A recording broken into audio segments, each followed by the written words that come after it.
পৃথিবী অপার রহস্যময়। বিজ্ঞান সেই রহস্যের জট খুলছে প্রতিনিয়ত। আজ যা অনাবিষ্কৃত তা অবিশ্বাস্যও বটে। আমাদের ডর অনুষ্ঠানে যে ঘটনার মুখোমুখি আপনি হতে যাচ্ছেন তার যুক্তিসিদ্ধ উত্তর নেই। আমরা প্রতিদিনের জীবনে ভয় বা রহস্যকে যেভাবে স্থান দিয়েছি সেভাবেই এই অনুষ্ঠান আপনার কাছে জায়গা করে নিচ্ছে। এই অনুষ্ঠানের কোনো ঘটনাই সার্বজনীন নয়। ডর মানে ভয়। শুরু হলো ডরের 44তম পর্ব। আপনাদের সবাইকে আমন্ত্রণ জানাচ্ছি। আমি RJ Kibria, ABC radio FM 89.2 এ। সঙ্গে রয়েছে বরাবরের মতোই আমার টিম মেম্বার আরজে রেহান এবং সুমন, এবং সাউন্ডে রয়েছে লোবান। আজকে ডর মূলত ধারণ করা হয়েছে মেঘনা নদীর রহস্যময় একটি চরে, যার বর্ণনা আমরা অন দ্য স্পট থেকে সুমন এবং রেহানের কণ্ঠেই শুনব। আর এ পর্বে আমাদের সঙ্গে যোগ দিচ্ছে শাহাদাত, জিনাত, রেজাউল এবং তুষার নামের 4 জন বন্ধু। যাই হোক, আকাশ মেঘাচ্ছন্ন এবং চারিদিকে শুনশান নীরবতা, অদ্ভুত সুন্দর ঠান্ডা মনোরম একটি আবহাওয়ায় আজকে ডর শুরু হচ্ছে। অনুষ্ঠানের শুরুতেই আমরা রেহান এবং সুমনের কাছ থেকে বেশ কিছু সাউন্ড বাইট কথোপকথন আপনাদেরকে শোনাবো, এবং তারপর আমরা অনুষ্ঠানের মূল জায়গাতে প্রবেশ করব।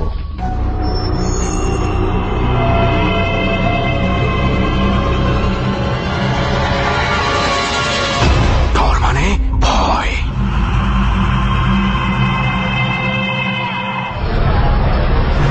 এখন কি আমরা কই যাবো না যাবো তো বুঝতেছি না কিছু। জায়গা তুই চিনিস তো, আমি চিনি না। না, হ্যাঁ, এটা সম্পূর্ণ আমি চিনি, এবং এই খোঁজটা যেখান থেকে পাইছে আমাকে সম্পূর্ণভাবে বলে দিছে।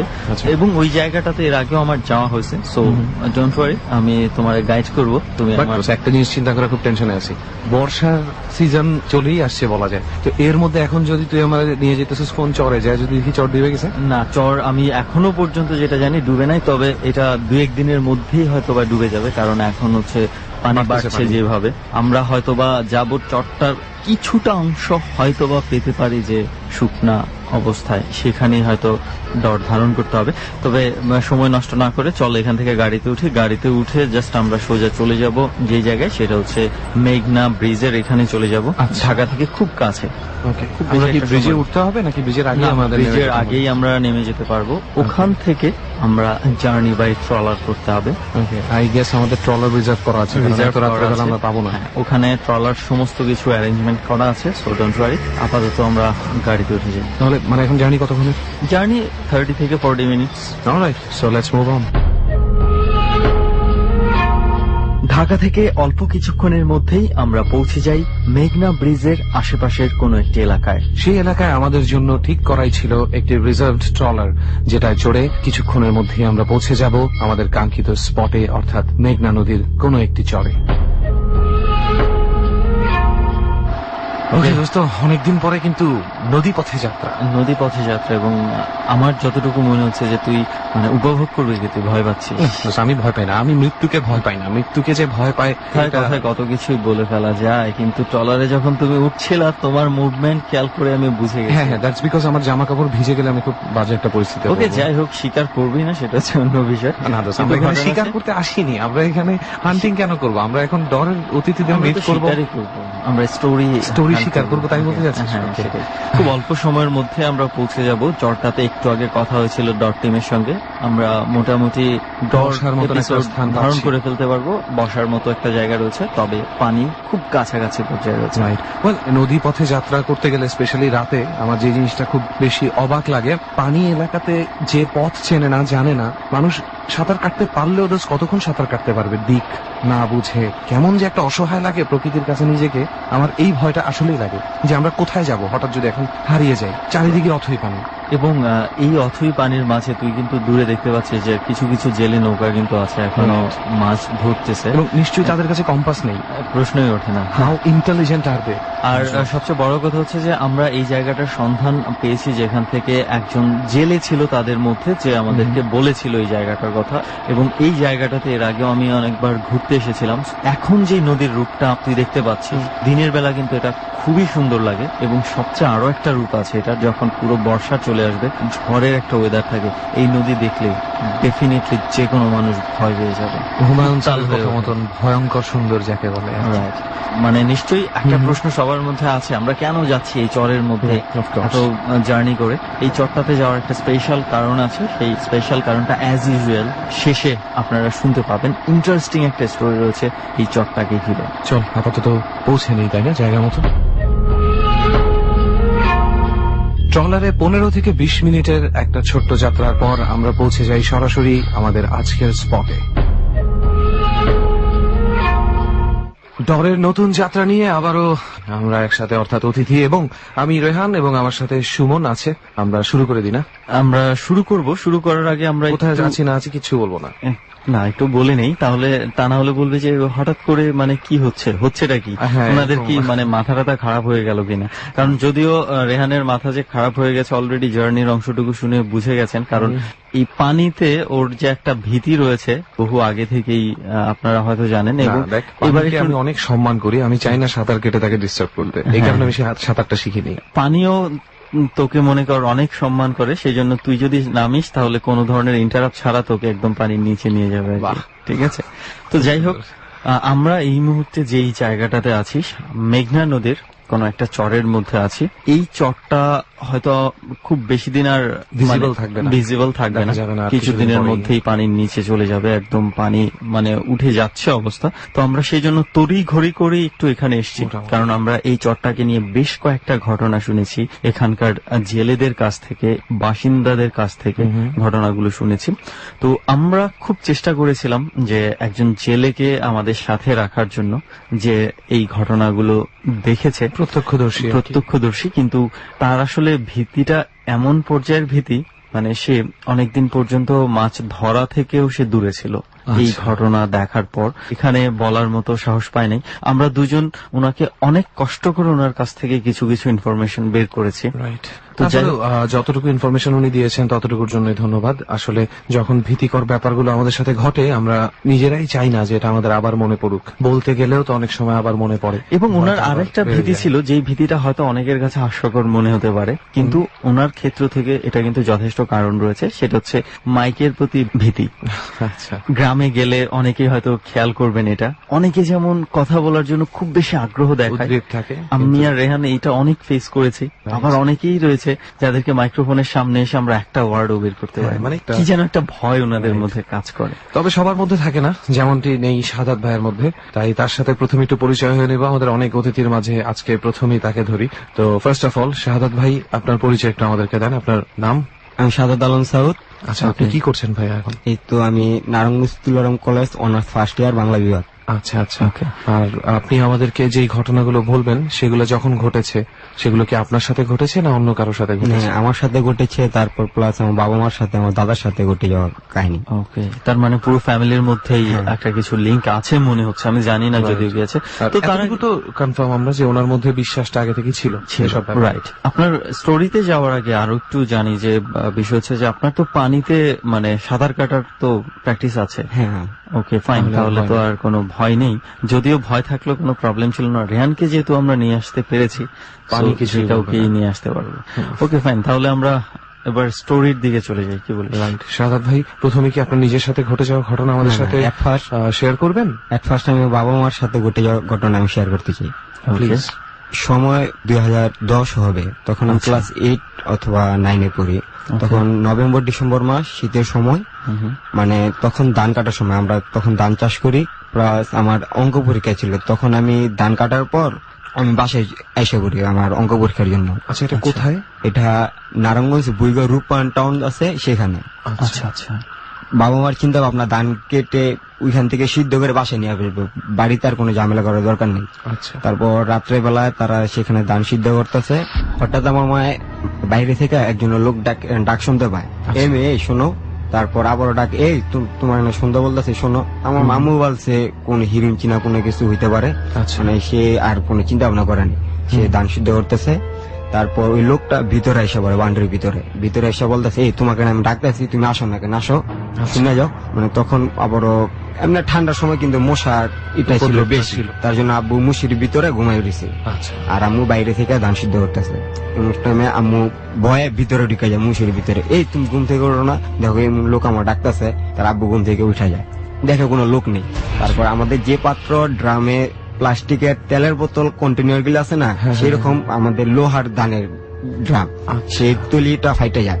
মানে এখন তো জোড়া লাগাই সিদ্ধ করা লাগে। সেই সময় আব্বু মানে দান লাল মাটি ছিল, হাইল মাটি বলা হয়, মানে আমাদের পাশের পুকুর থেকে ওই মাটি আনতে গেছে। আচ্ছা মানে হঠাৎ সে লুঙ্গি কাছার দিয়া মানে গর্তে নাইমা মাটি তুলতেছে, এমন সময় তার মাথায় কি জানে একটা জাতা মারে। জাতা মারার পর আব্বু ভাবে কি জাতা মারলো, এখানে তো কেউ নেই। তারপর সে কষ্ট মষ্ট করে মাটি মাথায় তুললো, দেখে সামনে একটা লোক দাঁড়িয়ে রয়েছে। আমার আব্বু বলছে, এই তুমি কে? সে কোনো মানে আওয়াজ দিতেছে না, সে দূর থেকে বলতেছে কয় তোর বউরে ডাকলাম, তোর বউ এলে তোরে পাইছি। তারপর আমার আব্বুর দূর থেকে মনে করেন থুতু দিতেছে কফ। আচ্ছা তারপর আমার আব্বু বলতেছে, তুই আমার চিনস? দৌড় একটা নরবলি দিলাম, তুই আমার চিনস? তুই তো আমার চিনস না। পাইলে একদম নরবলি দিলাম ধরতে পারলে। আর দূর থেকে আমার আব্বুরা গালি দিতেছে আর থুতু দিতেছে। আমার আব্বু লুঙ্গি কাছার দিয়া মানে এমন এক দূরান দিছে কাশি দিয়া, হাতি যে কাশি ছিল হালমাটি, ওই এক করে আমাদের মানে পার্শ্ববর্তী এলাকায় জালগুড়ি 10 পাইপ নামে একটা জায়গা আছে, ওখানে দড়ি দিয়ে তাকে তুলে দিয়েছে। আমার আব্বু তার আমি একটু বুঝিনি, মানে সে তার মানে যেই লোকটা ঝামেলা করছিল তার পেছনে আপনার বাবা দৌড়াতে থাকে এবং দৌড়ে দৌড়ে তাকে ওই এলাকা পর্যন্ত নিয়ে যায়। মানে তারপর পরের দিন আমার আব্বু তার মামার কাছ থেকে শুনে, ওই মামা এমন একটা সমস্যা করছি। তারপর তার মামা বলতেছে, হ্যাঁ এটা একটা খারাপ একটা বদজিন, ও মানুষদের সাধারণত ক্ষতি করে থাকে। তোদের কোনো ক্ষতি করছে? না, আমার কোনো ক্ষতি করতে পারে নাই, আমি উল্লারে দূরে মুখ এলাকায় দিয়েছি। আচ্ছা এটা আমার ফার্স্ট ঘটনা। এই ছিল আপনার বাবার সাথে ঘটে যাওয়া ঘটনা। যাই হোক, কিন্তু এখানে একটা ব্যাপার আছে যে আপনি যেই কথাটা বললেন সেটা যে জিন, সেটা আপনি কিভাবে বুঝলেন বা আপনার বাবা কিভাবে বুঝলো? যে কয়টা কথা আপনি বলেছেন প্রত্যেকটাও মানুষের পক্ষে করা সম্ভব না, আসলে কি আমি কিছু মিস্টেক করে ফেলেছি, মানে তাকে মানুষের মতন, কিন্তু যখন আমার বাবা হাইলমাটি আনতে গেছে তখন তার মানুষের রূপ ছিল না। মানে তখন মানুষ কিরকম থেকে রূপ ছিল প্রায় তার? 10 থেকে 12 ফুট লম্বা হাইট হবে তার, আর তার চেহারা চুল ছিল বড় বড়। যাই হোক, এই অংশটা যদি না থাকতো তাহলে আমি ধরেই নিতাম যে উটকো কোনো লোক যে কিনা সবাইকেই এই ধরনের জ্বালাতন করে থাকে, যেটা আপনি বলছিলেন হয়তো বা মাদকাসক্ত কেউ হতে পারে, যে টুকটাক একটু টাকা পয়সা নেওয়ার জন্য জ্বালাতন করে কিছু মজা পায়, কিছু মানুষ এমনও থাকে। যাই হোক, আরেকটা ঘটনা ছিল বোধহয় আপনার দাদার সাথে ঘটে যাওয়া, হ্যাঁ তাই কি? তাহলে সেটা আমরা একটু শুনি। হ্যাঁ, আমার দাদার নাম মোস্তফা সাউদ, তার বয়স 80+, মানে 82 থেকে 83 বছর হবে। আচ্ছা, মানে সে তখন মানে নারায়ণগঞ্জ ফতুল স্টেডিয়াম, সাধারণত আপনার নাম শুনছে, ফতুল স্টেডিয়াম পিলকুনি নামে এক জায়গা আছে, মানে সেখান দিয়ে সে কাজে যাইতো। আচ্ছা, মানে সেখানে এক জায়গা আছে, মানে সেখানে ঘোড়া দেখা যায়, মানে যে হর্স, আচ্ছা, ঘোড়া, হ্যাঁ ঘোড়া দেখা যায়। মানে সেই চিন্তা ভাবনা করে এখান দিয়ে আমি সবসময় যাই, কিন্তু ঘোড়া একদিনও দেখতে পাইনি। আচ্ছা, কারণ কি? তারপর সে একদিন সন্ধ্যার সময় কাছ থেকে আসতেছে, মানে প্রায় এই ঘটনাটা না হইলো প্রায় 50 থেকে 40 বছর আগের তা ঘটনা। তো অবশ্যই আপনার দাদা যখন মানে মোটামুটি যুবক ছিলেন হ্যাঁ, তখনকার ঘটনা। তখনকার ঘটনা। আচ্ছা, তারপর সে এমন করেন আসতেছে, এমন সময় দেখতেছে একটা ঘোড়া আসতেছে। আচ্ছা, মানে ঘোড়াটা কালো, একদম পুরা কালো কুচকুচা ঘোড়াটা, প্রায় তার হাইট হবে 12 থেকে 13 ফুট। 12 থেকে 13 ফুট হাইটের একটা ঘোড়া। হ্যাঁ, আচ্ছা, দাদার সামনে আসার পর ঘোড়াটা দাদার পিছনে যায়, আর দাদায় বুঝতে পারছে এটা কোন একটা খারাপ কিছু। দাদায় প্লাস ঘোড়ার পিছনে পিছনে ঘুরে, ঘোড়ায় দাদার পিছনে ঘুরে, আর দাদায় ঘোড়ার পিছনে ঘুরে। তারপর ঘোড়াটা হঠাৎ অদৃশ্য হয়ে চলে যায়। তারপর আসে একটা কুকুর, কুকুরটা প্রায় 5 থেকে 6 ফুট তার হাইট, আচ্ছা, আর তার জিব্বাটা মাটির সাথে লাগে লাগে অবস্থা। এই কুকুরের সেম কাহিনী, মানে সেও আপনার দাদার পেছনে আস্তে আস্তে হাঁটছে। পিছনে ঘুরে, আমার দাদার পিছনে ঘুরে, হঠাৎ আচ্ছা, কুকুরটা চলে যায়। তারপর তার রাস্তা দিয়ে যাওয়ার পথে সে যাইতেছে, এমন সময় একটা মনে ওয়েদার খুব ভালো, মানে কোনো বৃষ্টি নাই, দেখে একটা মোটা বট গাছের ডাল রাস্তার মাঝখানে পড়ে গেছে। আচ্ছা, দাদাই চিন্তা করলো কোনো সম্ভবত আমার ক্ষতি করতে চাইতেছে।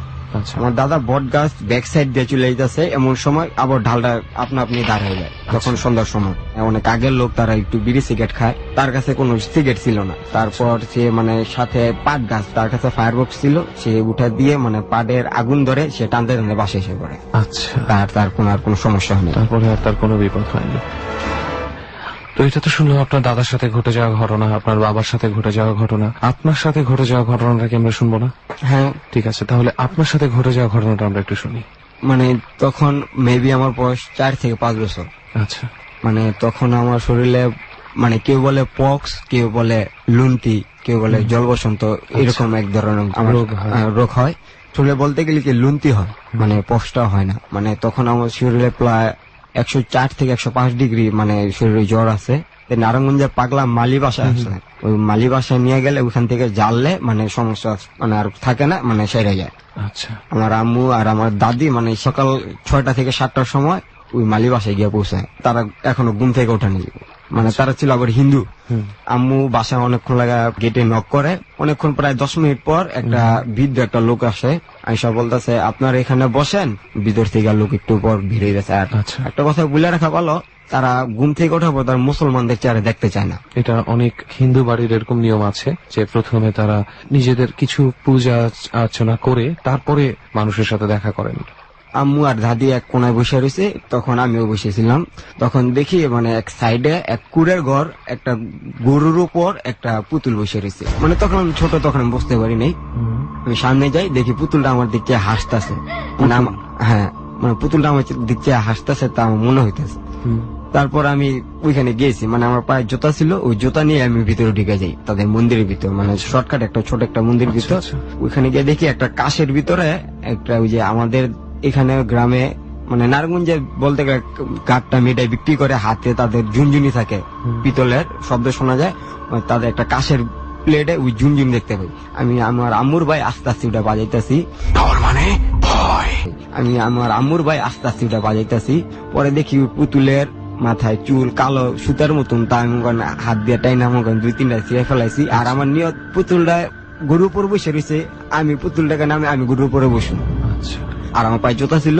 তখন আবার সামনে গিয়ে দেখি কতগুলি গন্ধরাজ ফুল পড়ে রয়েছে, মানে আমি নিয়ে স্বাধীন করতেছি।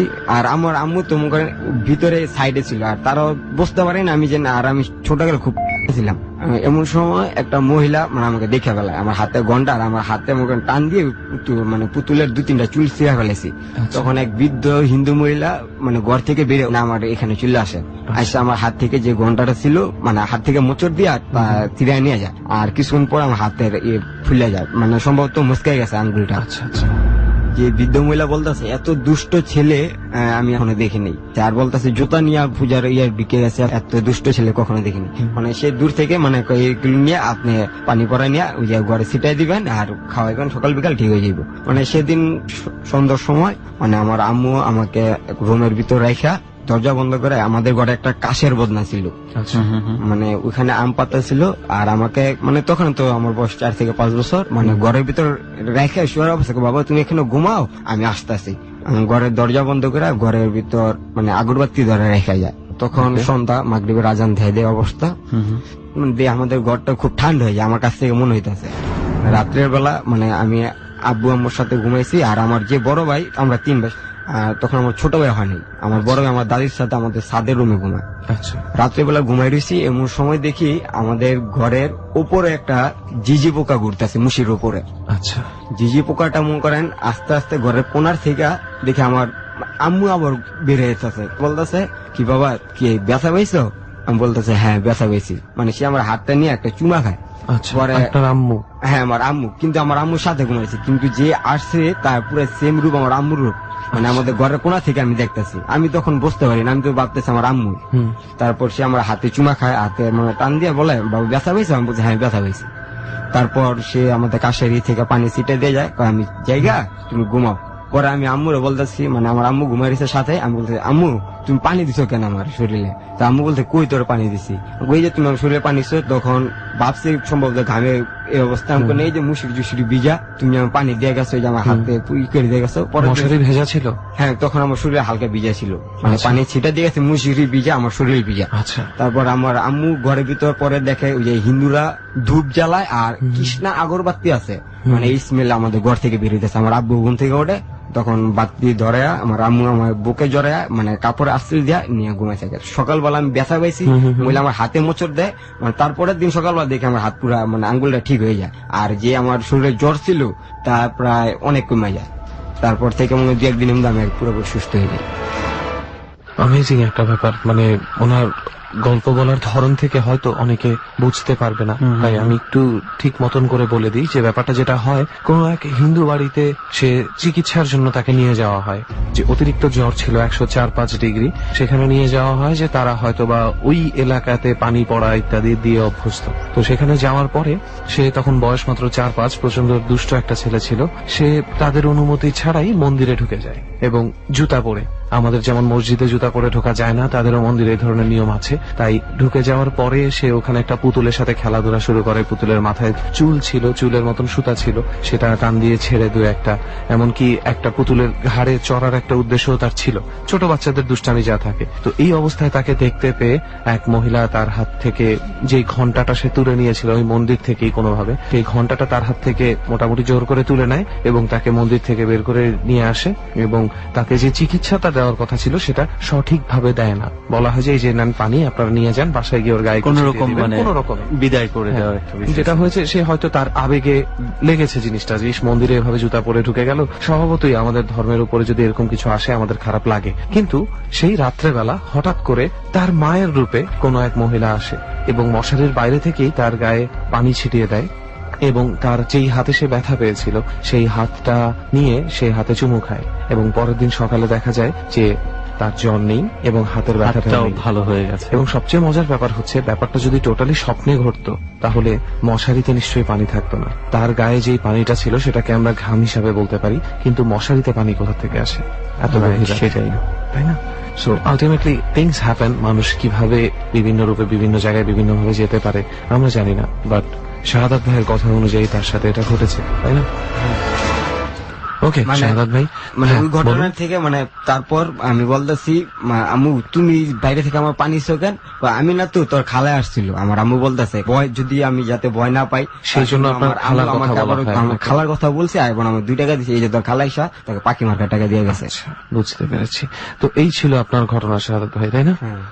ধন্যবাদ শাহাদাত ভাই আমাদের সাথে শেয়ার করার জন্য আপনার গল্পগুলো। হ্যাঁ ভাইয়া, এগুলি আমার ঘটনা ছিল। যদি ভবিষ্যতে যদি আরো ঘটনা যদি কালেক্ট করতে পারি তাহলে আপনাদের এখানে এসে শেয়ার করব। অবশ্যই, মানে আমরা চাই যারা ডরের জার্নিতে একবার আসে তারা আমাদের টিম মেম্বার হয়ে যায়, আমরা একটা ফ্যামিলির মতো হয়ে যাই।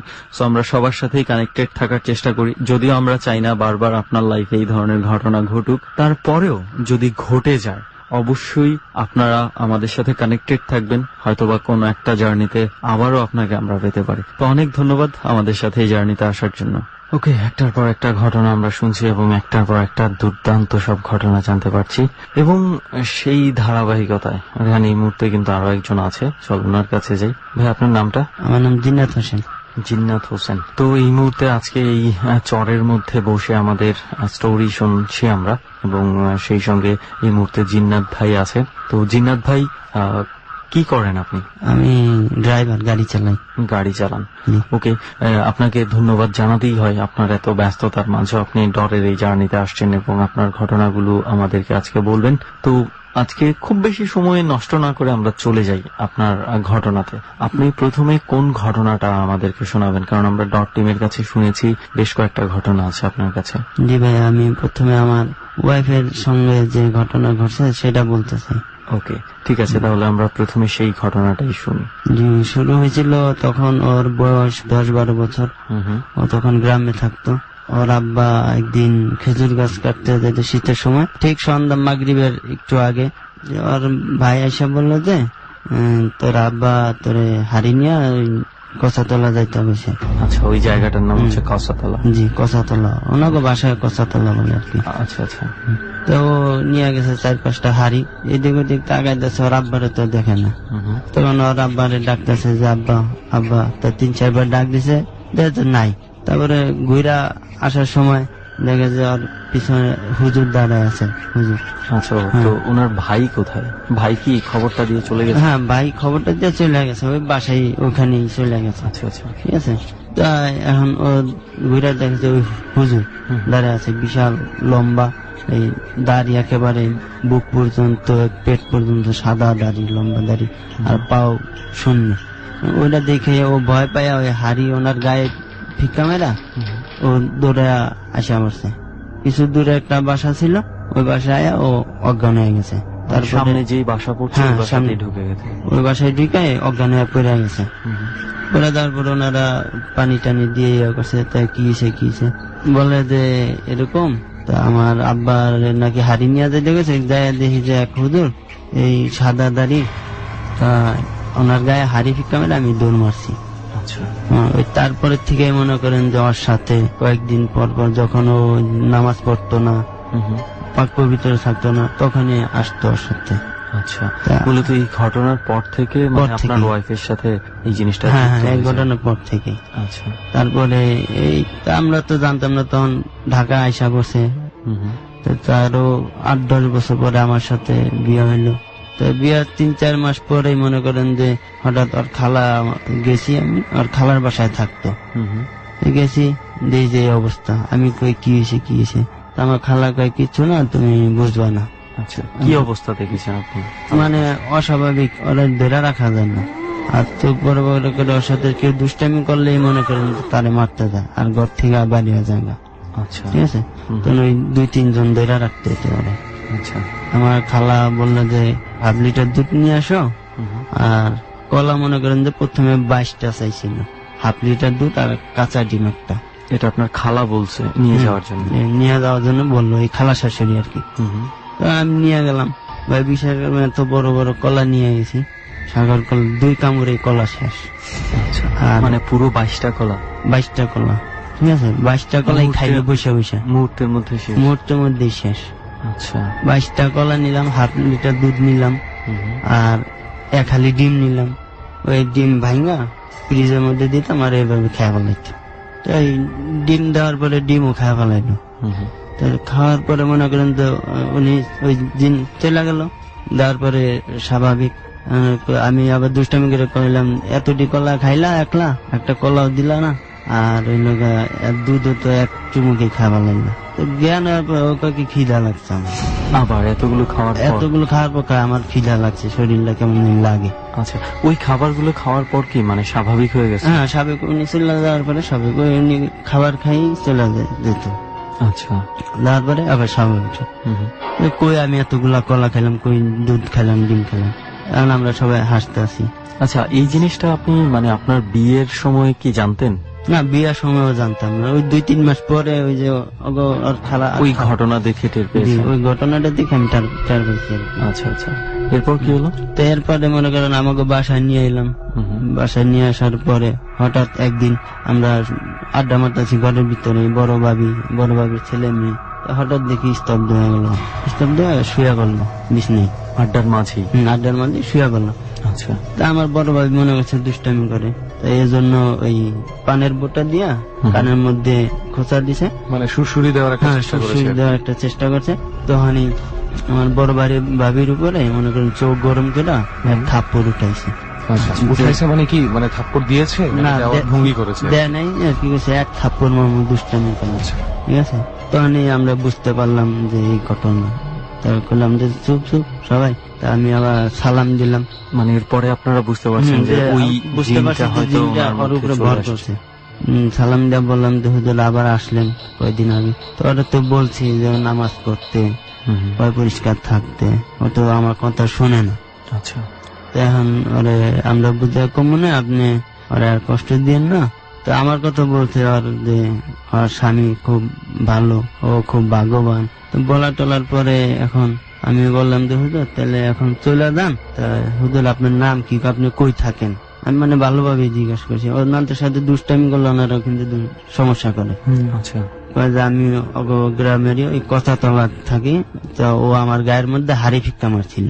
আচ্ছা, ওই যে ছোটবেলায় ওই যে ছোটবেলায় সে হাড়ি ফিক্কা মারছিল, ওকে, হাড়ি ফিক্কা মারছে। তারপর থেকে আমি ওর সাথে আর কোন সময় ক্ষতি করবো না, আর ভালোই করবো।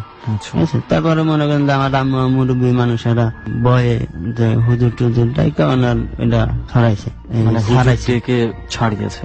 আর শরীর বন্ধ টন্ধ করছে। বন্ধ করার পরে এখন ইনশাল্লাহ ও স্বাভাবিক, ওকে, এখন স্বাভাবিক আছে, এখন সব ঠিক আছে। আচ্ছা, মানে সমস্যা করে না, সমস্যা করে না, কিন্তু কিন্তু ও এখনো বলে যে ওর কাছে আসে না, কিন্তু দূরের থেকে ওর ইশারা করে আর কি, দূরের। তার মানে কি উনি কোনো একটা চেহারা দেখতে পায়? হ্যাঁ, উনি ওই যে হুজুরের চেহারা ওনারা ওই জায়গায় আরো 4-5 জন থাকে, ওই যে আপনাদের প্রথমে বললাম যে এখনো আছে ওই জায়গায়। আচ্ছা, ঠিক আছে। যখন রেহান ওনার সাথে আমার একটা পর্যায়ে কথা হচ্ছিল আর কি, তুই তখন অন্য অতিথিদের সাথে কথা বলছিলি, আমরা তখন স্টার্ট করিনি, তখন উনি আমাকে একটা কথা বলেছিল, উনার ওয়াইফকে যেখান থেকে ধরেছিল এই জিনটা, সেখানে এখনো অনেক জিন বসবাস করে আচ্ছা ওই এলাকায়। রেহান ওনার সঙ্গে কথা বলছিলাম আমি, তখন একটা পর্যায়ে উনি আমাকে বলেছিল একবার যে উনি যখন আমাদের সাথে জার্নিতে আসে ওনাকে একটু সাবধান করা হয়েছিল, এবং ওনার স্ত্রী কোনো না কোনো ভাবে কোনো কিছু ঘটতে গেলে ওনাদের ফ্যামিলিতে টের পেয়ে যেত। এটা আপনি বলেছিলেন না, উনি কিভাবে টের পেয়ে যেত? মানে এরকম কোন ঘটনা কি আছে যে উনি আগেই টের পেয়ে গেছে এই ধরনের কোন একটা দুর্ঘটনা? আছে আমার, ওই তো আমি তো গাড়ি চালাই, তো ওই গাড়ি চালানোর সময় বৃষ্টি করে, গাড়িতে চিনি গ্লাস সব উঠে দিচ্ছি, গ্লাস গোলা হয়ে গেছে, তো হঠাৎ দেখলাম আইল্যান্ডের উপর থেকে একটা লোক নামলো। নামার পরে মনে হয় কোথায় ঘটেছিল? এই শ্যামলী আদা বড় রোড। তো ধাক্কা খায় উনি, হালকা অল্প ধাক্কা গেছে, অল্পতে বাইচে গেছে আর কি। ধাক্কা খায় আবার আইল্যান্ডের উপরে বসে পড়ছে। আচ্ছা, বসে পড়ছে, আমি তো গাড়ি টান্দা চলে আসছি। চলে আসার পরে ও বাসায় এসে জিজ্ঞাসা করছে আজকে কি কিছু হয়েছে রাস্তায়? আমি সমস্যা না, একবারে আর গাড়ির উপরে পড়তে নিয়েছিল, তো গাড়িতে হালকা বাড়ি খেয়ে রাস্তায় পড়ে গেছে। তো আমি তো আগেই জানতাম, আমি তো আপনাদের ফোন করে আগেই সাবধান করতাম। তার মানে আপনি কাউকে এই ঘটনাটা বলার আগেই মানে উনি জেনে গেছে? হ্যাঁ, উনি আমার যাওয়ার সাথে সাথে আমার বউ আমার জিজ্ঞাসা করতেছে কিছু। অদ্ভুত, মানে চিন্তা করছিস যে রাস্তায় একটা ইনসিডেন্ট হয়েছে, উনি কারোর সাথে শেয়ারও করে নেয়, উনি সরাসরি চলে গেছে বাসায়, তো ওনার বউ এর মধ্যে ইনফর্ম।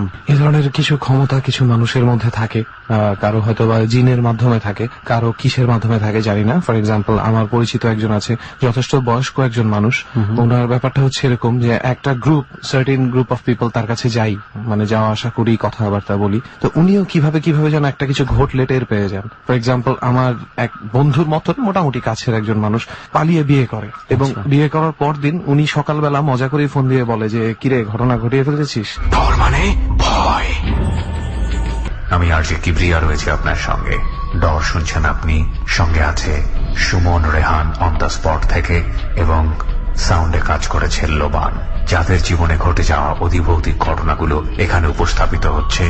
আমাদের সঙ্গে আছে শাহাদাত, জিনাত, রেজাউল এবং তুষার। ডর। বিয়ে করার পর দিন উনি সকালবেলা মজা করে ফোন দিয়ে বলে যে কিরে, ঘটনা ঘটিয়ে ফেলেছিস। ও কিন্তু কাউকে জানায়নি, আমরা কেউ জানতাম না, বাট সামহাউ হি নোজ।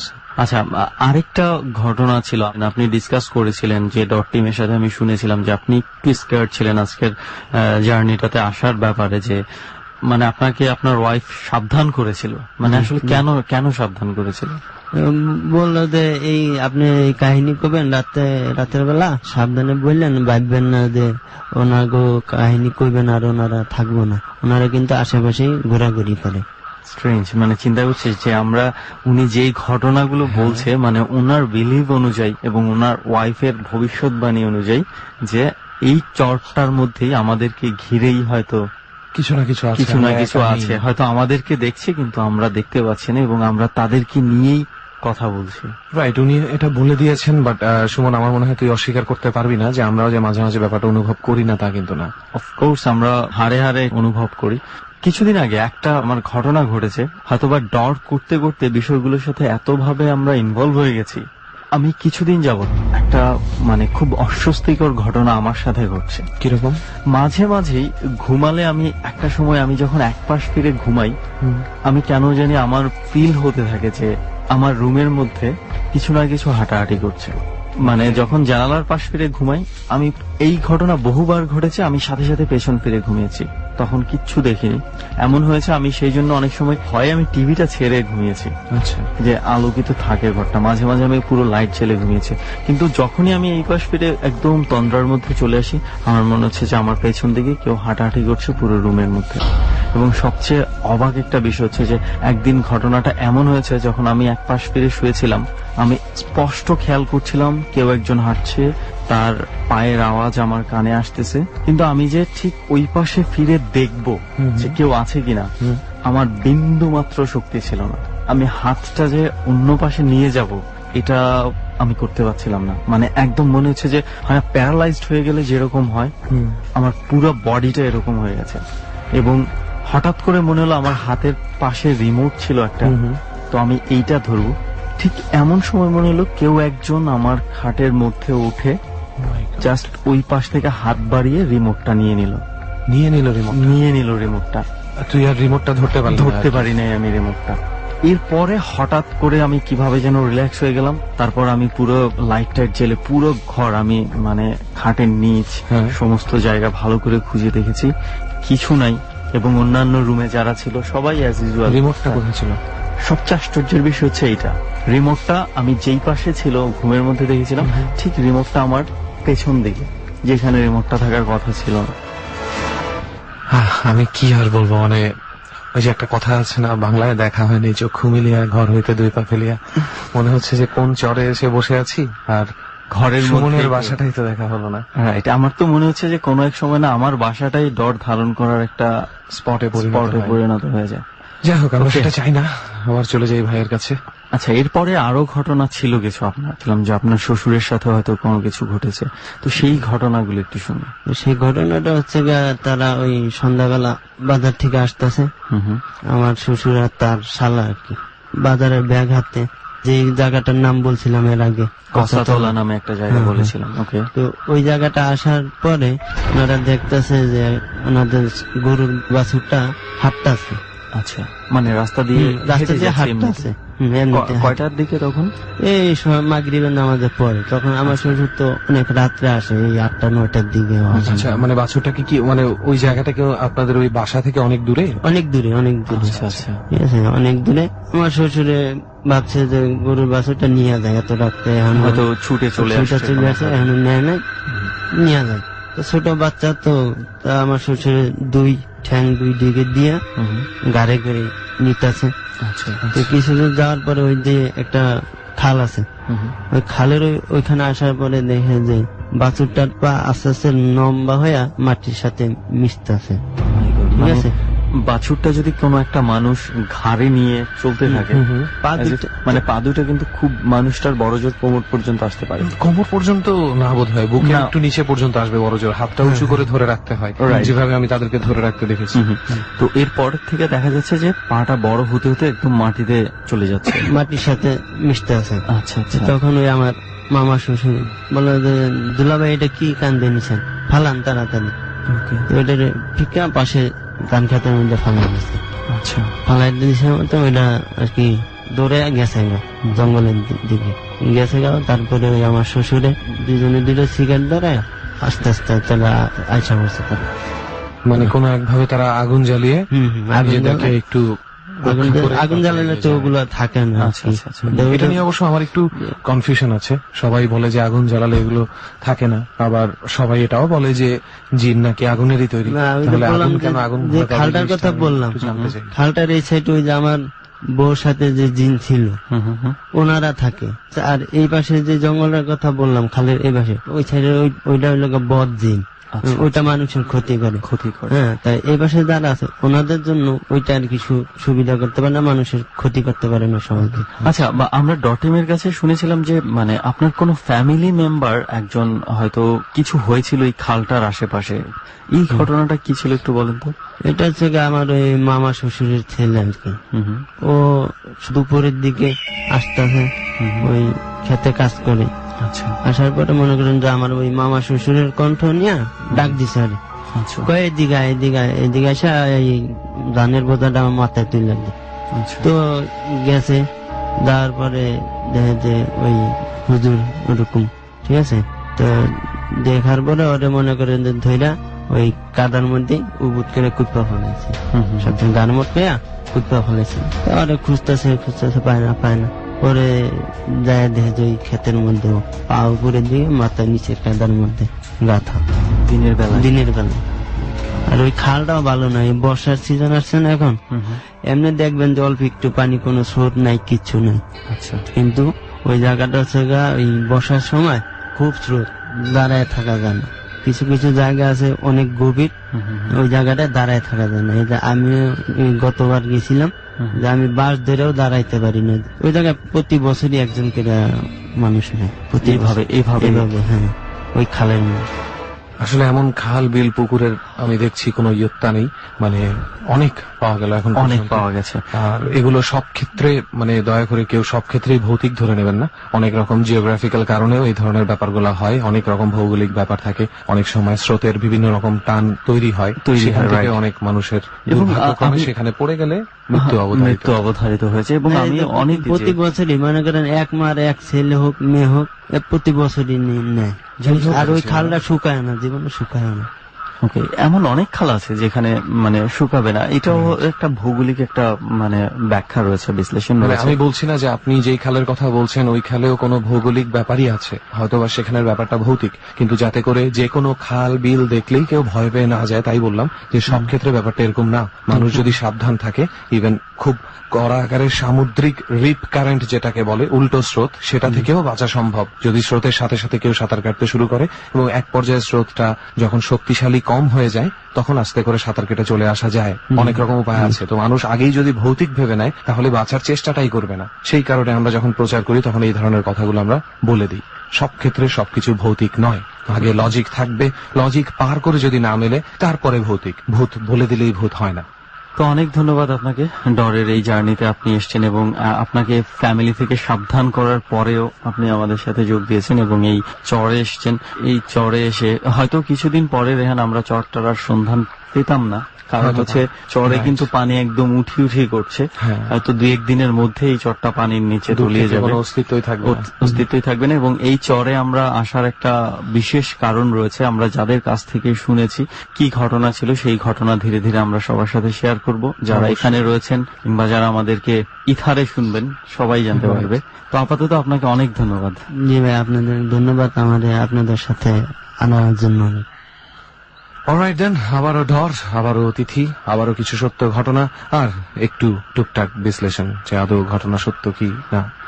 আরেকটা বিষয় হচ্ছে যে কি জানি বিষয়টা ছিল, বিষয়টাই ভুলে গেছি, বুঝছিস। আজকে ব্ল্যাঙ্ক হয়ে গেছি আমি, যে এমন কিছু ঘটনা অপেক্ষা করছে, সেই ঘটনাগুলো শোনার জন্য অনেকটা ব্ল্যাঙ্ক হয়ে গেছে। কারণ আমরা জানি যে এমন কিছু ঘটনা আজকে সবার সামনে আসতে যাচ্ছে, যে ঘটনাগুলো নিয়ে অনেকে আমাদেরকে অনেক ধরনের প্রশ্ন করবে, হয়তো অনেকে বকাঝকা করবে, কিন্তু আমরা জানি যে আমরা কেন তুলে আনছি এটা, এবং পেছনের কারণগুলো জেনেই আমরা তুলে আনার চেষ্টা করছি। এবং যতটুকু সম্ভব পেছনের কারণগুলো আপনাদেরকেও বলা হবে, তাই একটু ধৈর্য ধরতে হবে আর কি।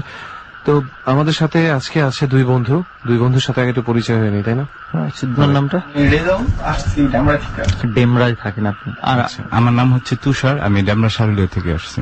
আচ্ছা, ওকে।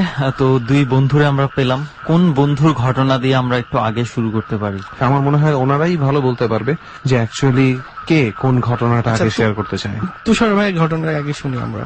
ঠিক আছে, Okay, fine, তাহলে আমরা তুষার ভাইয়ের কাছে তুষারপাত করি। জি অবশ্যই। তুষার ভাই কি করছেন এখন? আমি এখন বিজনেস করছি। আচ্ছা, আর ড্যামরাতেই থাকেন এখনো? জি হ্যাঁ হ্যাঁ। আচ্ছা, আপনার সাথে ঘটেছে ঘটনাগুলো না আপনার শোনা আমার হয়েছে সাথে কারো কাছ থেকে? ঘটনা ঘটেছে এটাও বলবো, আর আমার বড় খালাতো ভাই ওর সাথে ঘটনাটা ঘটছে, এটাই আমি আজকে বলবো আর কি। ওকে, তাহলে আমরা শুরুতে কোন ঘটনাটা শুনবো? শুরুতে আমি আমার খালাতো ভাইয়ের ঘটনাটাই বলি। ওকে, আমরা এই ঘটনাটা দিয়ে শুরু করি তাহলে। ঘটনা হচ্ছে আমার খালাতো ভাই, আমার বড়, 1997 সালের ঘটনা এটা। তো আমার ভাই একটা মেয়েকে খুব ভালোবাসতো। ওর একটা বন্ধু ছিল, ওই বন্ধুকে দিয়ে বিভিন্ন চিঠি এটা সেটা আদান প্রদান করতো। তো মেয়ের নাম ছিল সুমা আর কি। তো আমার খালাতো ভাই ভালোবাসার ক্ষেত্রে একটা সময় অনেক উন্মাদ হয়ে যায়। আচ্ছা। তো আমাদের ফ্যামিলি, আমার মা, আমার খালা সবাই মিলে ওর একটা সান্ত্বনা দেয়, ঠিক আছে তুমি যেহেতু ভালোবাসো, তোমার এখনো সেই বয়সটা হয়নি, তুমি এখনো টিনেজ, তারপর আমরা মেয়ের সাথে কথা বলবো বা যাবো।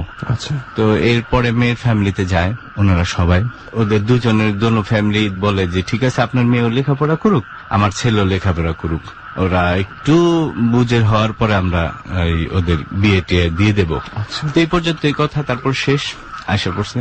তো আমার খালতো ভাই পরবর্তীতে জানতে পারলো যে তারই যে বন্ধু যে চিঠি আদান প্রদান করতো, আমার খালাতো ভাইয়ের চিঠিটা মডিফাই করে ও অন্যভাবে লিখে ও প্রেম নিজের নামে করতেছে চালিয়ে দিত। নিজের নামে, সেটা বোঝাইতো আর কি। আচ্ছা আচ্ছা, ওকে। তো একটা পর্যায়ে যখন এরকম এই ব্যাপারটা জানতে পারলো আমার খালাতো ভাই, তখন ওরে কিছু বললো না বন্ধুরে, চুপচাপ মেয়েটার কাছে গেল। যাওয়ার পরে মেয়ের এই কথা বললো, না আমি আপনাকে এসব বিষয় করি না। আমার খালাতো ভাই ওই বন্ধুরে দিয়ে ওর সামনে রেখেই অনেকগুলি ঘুমে ট্যাবলেট আনাইলো। আমার খালাতো ভাই একটা দোকানে থাকতো, বাড়ির পাশে এই দোকানটা ছিল, দোকানও করতো আবার রাত্রে ওখানে থাকতো। ঘুমের ওষুধটা নিয়ে যাওয়ার পরে আপনার অনেকগুলি ওষুধ একত্রে খেয়ে ফেলে রাত্রে। তো খাওয়ার পরে যখন খুব খারাপ লাগতে থাকে তখন ঘুমাইতে থাকে খুব জোরালো ভাবে, গঙ্গানির শব্দ হয়। ঘুমাইতে এক পর্যায়ে শুনতে পারে কে কি শুনতে পারে? এই আমার এক চাচা আর কি শুনতে পারে, মানে আমার খালুর ভাই আর কি। আচ্ছা, উনি কোথায় ঘুমাচ্ছিলেন? একটা দোকানে? একটা দোকানে, বাড়ির সামনে, মুরাপাড়া বাড়ির সামনে, বেবি স্ট্যান্ড আর কি। আচ্ছা আচ্ছা, ওকে। আর এক পর্যায়ে কাকা যখন জানতে পারে, দোকান তো ভিতর দিয়ে তালা মেরে থাকে, তো টিনটা একদিক দিয়ে ভেঙে কাটার পরে ওই আমার খালতো বাইরে দেখতে পাই যে মুখ দিয়ে ফেনা বের হয়ে গেছে। ও মনে করেন খুব ধাপাইতেছে আর কি, মানে খুব খারাপ অবস্থার মধ্যে আছে। তো সাথে সাথে আমার বড় খালু, আমার ওই যে ওই কাকা, ওরা দৌড়াদৌড়ি করে নিয়ে গেল। তারপরে ছেলেরে বললো যে তুমি কি করছো, ওর এই অবস্থা কেন? ওর বন্ধুকে বললো ও তো ঘুমের ট্যাবলেট খাইছে অনেকগুলি। আচ্ছা, তো যাই হোক নিয়ে যাওয়ার পরে এক পর্যায়ে খুব কাছাকাছি একটা হসপিটাল নিয়ে যাওয়ার সময় সুইচ গেট নামক একটা জায়গা আছে, সেইখানে নতুন ব্রিজ হচ্ছে আর কি। তো কাঠের পুল দিয়ে যেতেছে, নিচে ব্রিজ রডগুলি খাড়া করা ছিল। তো একটা পর্যায়ে আমার ভাই যখন ঝাঁকানি দিল, তখন ও ওদের হাত থেকে ছিটকে গিয়ে ওই রডের ভিতরে ঢুকে যায়। যখন উপরে পড়ে তো চিত হয়ে পড়ে, পেটের ভিতর দিয়ে রডগুলি বের হয়ে যায়। তো যাই হোক, তখন খুব মর্মান্তিক একটা ঘটনা। তারা নিয়ে উঠানোর পরে হাসপাতালে, তারপরও নিয়ে যায়, দাপাইতে থাকে, তারপর নিয়ে যায়। কিন্তু হাসপাতালে নেওয়ার কিছুক্ষণ আগেই আমার খালতো ভাই মারা যায়। আচ্ছা, না, যেদিন মারা যায় তার সেই গোসল টোসল দেওয়ার পরে যেদিনই করবে, সেই দিন রাত 12টার পরে আমি আর আমার খালা অন্ধ থাকে, মানে যে মারা গেছে তার মা। খালা অন্ধ, যে যাই হোক টয়লেটে যাবে, আমি একটু নিয়ে যেতেছি। ঠিক তখনই আমি দেখতে পারলাম যে আমার খালাতো ভাইকে যেখানে দাফন করা হয়েছিল সেই জায়গায় একটা আম গাছের উপরে একটা সাদা পর্দার মতো ঝুলতেছে, যেমন কি গলাটা মনে হয় বান্দা, কি জানি দেওয়া দিয়ে বাঁধা আর কি, কিন্তু ঝুলতেছে। মানে কোন একটা কিছুকে সাদা চাদরে ঢেকে গাছে ঝুলিয়ে রাখা হয়েছে, গাছে এরকম। ঝুলিয়ে রাখা হচ্ছে, হ্যাঁ। এবং নিচে কালো কাপড়, আবার 3-4 জন আর কি চতুর্দিকে তারা ঘুরতেছে। তখন আমার খালাকে জিজ্ঞাসা করলাম, খালা এখানে এই ঘটনা বললাম, খালা তো অন্ধ, দেখে না। তো যখন আমি ঘরে গিয়ে এই বিষয়টা বললাম, বের হয়ে দেখি কেউই নাই। আর যে ছেলেটার সাথে ওই চিঠি আদান প্রদান করতো, যে ছেলেটা, ওই ছেলেটার এর মধ্যে অ্যাক্সিডেন্টও হয়। খুব মর্মান্তিক একটা অ্যাক্সিডেন্ট হয়, মারা যায়নি কিন্তু খুব সিরিয়াস অবস্থা। আর মেয়ের বিষয়ে পরে আমরা জানতে পারি যে মেয়ে অন্যত্র বিয়ে হয়েছে কিন্তু বিয়েটা করতে পারেনি। তো এভাবে চলতে চলতে অনেক বছর গেল, অনেকেই অনেক কিছু দেখছে, ভয় পাইছে। মানে আপনি যে কালো মূর্তি সাদা কাপড় দেখেছেন, এটা অনেকেই দেখেছে, অনেকেই। ওই জায়গার মধ্যে কি আপনি আর কখনো দেখেছেন? আমি একটু বলি, আসলে মানে আমি ওনার খালাতো মানে যার ভাই ওনার কাছ থেকে শুনছি, যখন আপনার ওনাকে খবর দেওয়া হয়, এরপরে প্রায় ওর আম্মা অন্ধ থাকে, ঠিক আছে। ওর আম্মা শুনতো যে ওনার ছেলে আসছে, ওনার কাছ থেকে খাবার চাইতেছে, মা আমার অনেক ক্ষুধা লাগছে, আমার কিছু খাইতে দাও, ঠিক আছে। এরকম প্রায় ঘটনা ঘটতো। কখন? রাতের রাত্রের বেলা খবর দেওয়া হয়, খবর দেওয়ার মানে 3-4 দিন পর থেকে প্রায় ঘটনাগুলো ঘটতো। দরজা নক করতেছে, কাছেই দেওয়া হয়েছে? না, এটা দেওয়া হয়েছে আপনার প্রায় নদীর কাছাকাছি। সেটা এখন বর্তমান পেপার মেল হয়েছে, এরকম একটা জায়গা আর কি দেওয়া হয়েছিল। তো যাই হোক, ঠিক এরকম বিভিন্ন রকম ঘটনা এক পর্যায়ক্রমে হইতে হইতে 2012 সালের ঘটনা আসি আমরা। তো 2012 সালে আমাদেরই এক আত্মীয় বকুল ভাই নাম, ঠিক আছে, তার মেয়ে সুমা নাম, তো তাকে বিয়ে দেওয়া হয়। বিয়েটা হয় আপনার লাভ ম্যারেজের মতোই, অন্য এক গ্রাম থেকে ছেলে আসা, মেয়েটারে ভাগে নিয়ে বিয়ে হয়। শ্বশুর বাড়ির তরফ থেকে ছেলেরে মোটামুটি ভালো সম্মানই করা হয়। কিন্তু ছেলেটা কি হয়, বিয়ে করার পর মার সাথে তেমন একটা রিলেশন হয় না, মার থেকে একটু আলাদা। আর বোর আচরণের বিভিন্ন কিছু থেকে মা একটু অন্যরকম হয়ে যায়, ছেলের মা। প্রায় ওদের মধ্যে ঝগড়াঝাটি হইতে থাকতো। তো এক পর্যায়ে এরকম ঝগড়াঝাটি হইতে হইতে দেখা যায় সংসার করতে পারছে না। পরবর্তী ছেলেটা মেয়েটাকে নিয়ে আলাদা অন্যত্র সংসার করতে থাকে। তাও ঝগড়াঝাটি বিভিন্ন রকম সমস্যা হইতে থাকে। তখন এই মেয়েটা বাপ মা দাওয়াত করে যে আমরা কাজ করি, শাশুড়ি আর মেয়ের জামাই যাতে একসাথে থাকে, আমরা এই বিষয়ে একটা আনুষ্ঠানিকতার মধ্যে তাদের দাওয়াত করি। তো ওরা কেউ আসে না। তো এক পর্যায়ে ছেলেরে বলতেছে তোমার আম্মার রে তো আমরা অনেক কি করছি, আসে না, তো তোমরা মিলটিল হয়ে যাও। তো এই ঘটনার পরে ছেলে ব্যবসার কাজে একটু চিটং হয়ে যায়। তখন শুনতে পারে যে মেয়েটা একটু ঘরের মধ্যে এলোমেলো ভাবে চলাফেরা করে আর কি, খুব ঝামেলা করতেছে। তো ছেলে যখন আসে দেখে যে মেয়ে চলে গেছে বাপের বাড়ি। কি কারণে? চাল চলন ঠিক আছে, আর ই কেমন জানি অন্যরকম হয়ে যায় মেয়েটা। যেমন মনে করেন সন্ধ্যা রাত্র বের হয়ে যায়। ওর ছেলের আশেপাশে আরো যে বাড়ির মানুষজন থাকে তারা প্রায় দেখে যে মেয়েটা যে কোনো সন্ধ্যা নেই রাত্র নেই বিভিন্ন জায়গায় চলে যায়। এমনকি আপনার পাশে গাছ আছে, গাছের মধ্যে উঠা থাকে মেয়েটা গাছের মধ্যে উঠে থাকে। এরকম করার এক পর্যায়ে মেয়েটা নিজে থেকে অটোমেটিকলি তার বাপের বাড়ি চলে আসে। বাপের বাড়ি বেশি দূর না, হয়তো 8-10 কিলোমিটার হবে। তো যখন বাপের কাছে আসে তখন বাপের বাড়ি আসার পরে তার আব্বা বলতেছে, বকুল ভাই বলতেছে যে কি হয়েছে, তুই এইভাবে কেন আসছ? আমি আসছি, আমার ভালো লাগে না, আমি আইসা করছি, আমারে খাবার দাও তাড়াতাড়ি। আবার ওর আব্বা 2 দিন আগে আবার বিস্কিট টিস্কিট বিভিন্ন কিছু আনছিল ঘরের মধ্যে।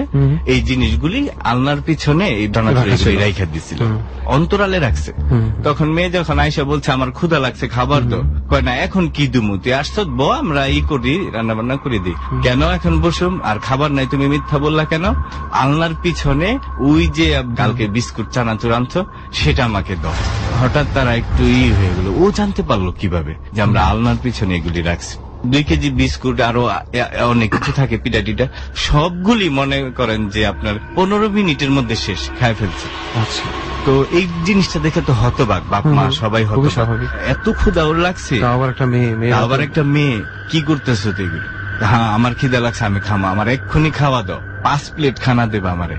ওইগুলো শেষ করে আবার ওইগুলি শেষ করে 5 প্লেট খানা চাচ্ছে। ও কখনো ওর নিজের জন্য 1 প্লেট চায় না, 5 জনের খাবার চাচ্ছে, 5 জনের যে পরিমাণ খাবার চায় খায় আর কি, ওরকম যেরকম খাবারটা খায় আর কি। তো এক পর্যায়ে ঠিক মাগরিবের 10-15 মিনিট আগে মেয়ে ঘর থেকে বের হয়ে গেছে।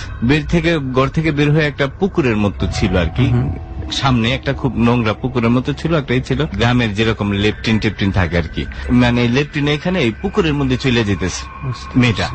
তো ওর ছোট ভাই আবার দেখতে পারছে যে আসলে ঘটনাটা কি রকম, কেন তার কাছে মনে হয় কিছুটা অস্বাভাবিক লাগছে। তো দেখে যখন ওর আব্বাকে জানাইছে তখন ওর আব্বা বলে এই তুই এখানে কেন?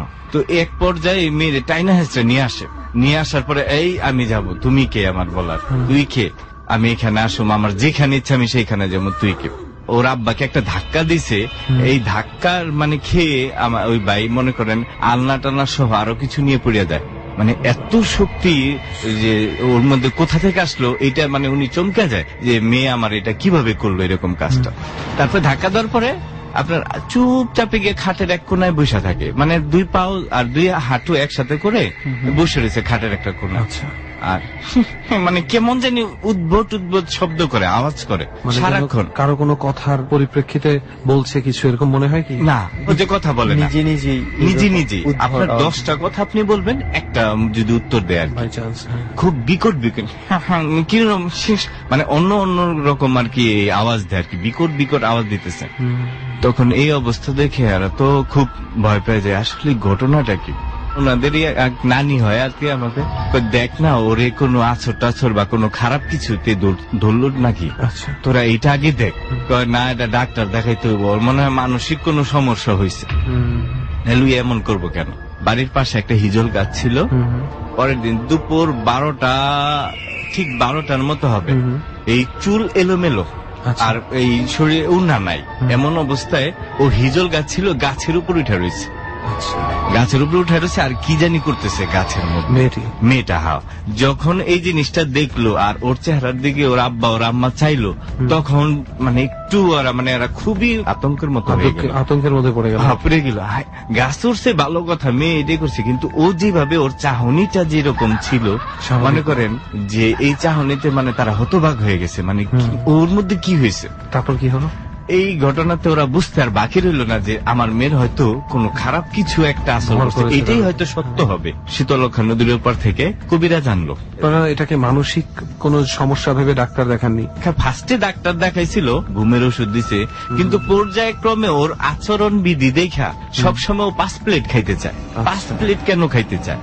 মানে এর কম বেশি না কখনোই? না, কম বেশি কখনোই না, শুধু আমি 5 প্লেট খাবো, ঠিক আছে, এই কথা বলে। মনে হচ্ছে যেন সে একাই অ্যাকচুয়ালি 5 জনের খাবার, হ্যাঁ। ওকে, তো তারপর পরবর্তীতে মনে করেন কবিরান্তে নিয়ে নামায় নিয়ে আসে, ও মেনু বইলা দেয়, শুটকি কি কি রানবো এগুলি মেনু বইলা দিতেছে, যে এইগুলি রান্না করো। রান্না করছে, ভালো কথা।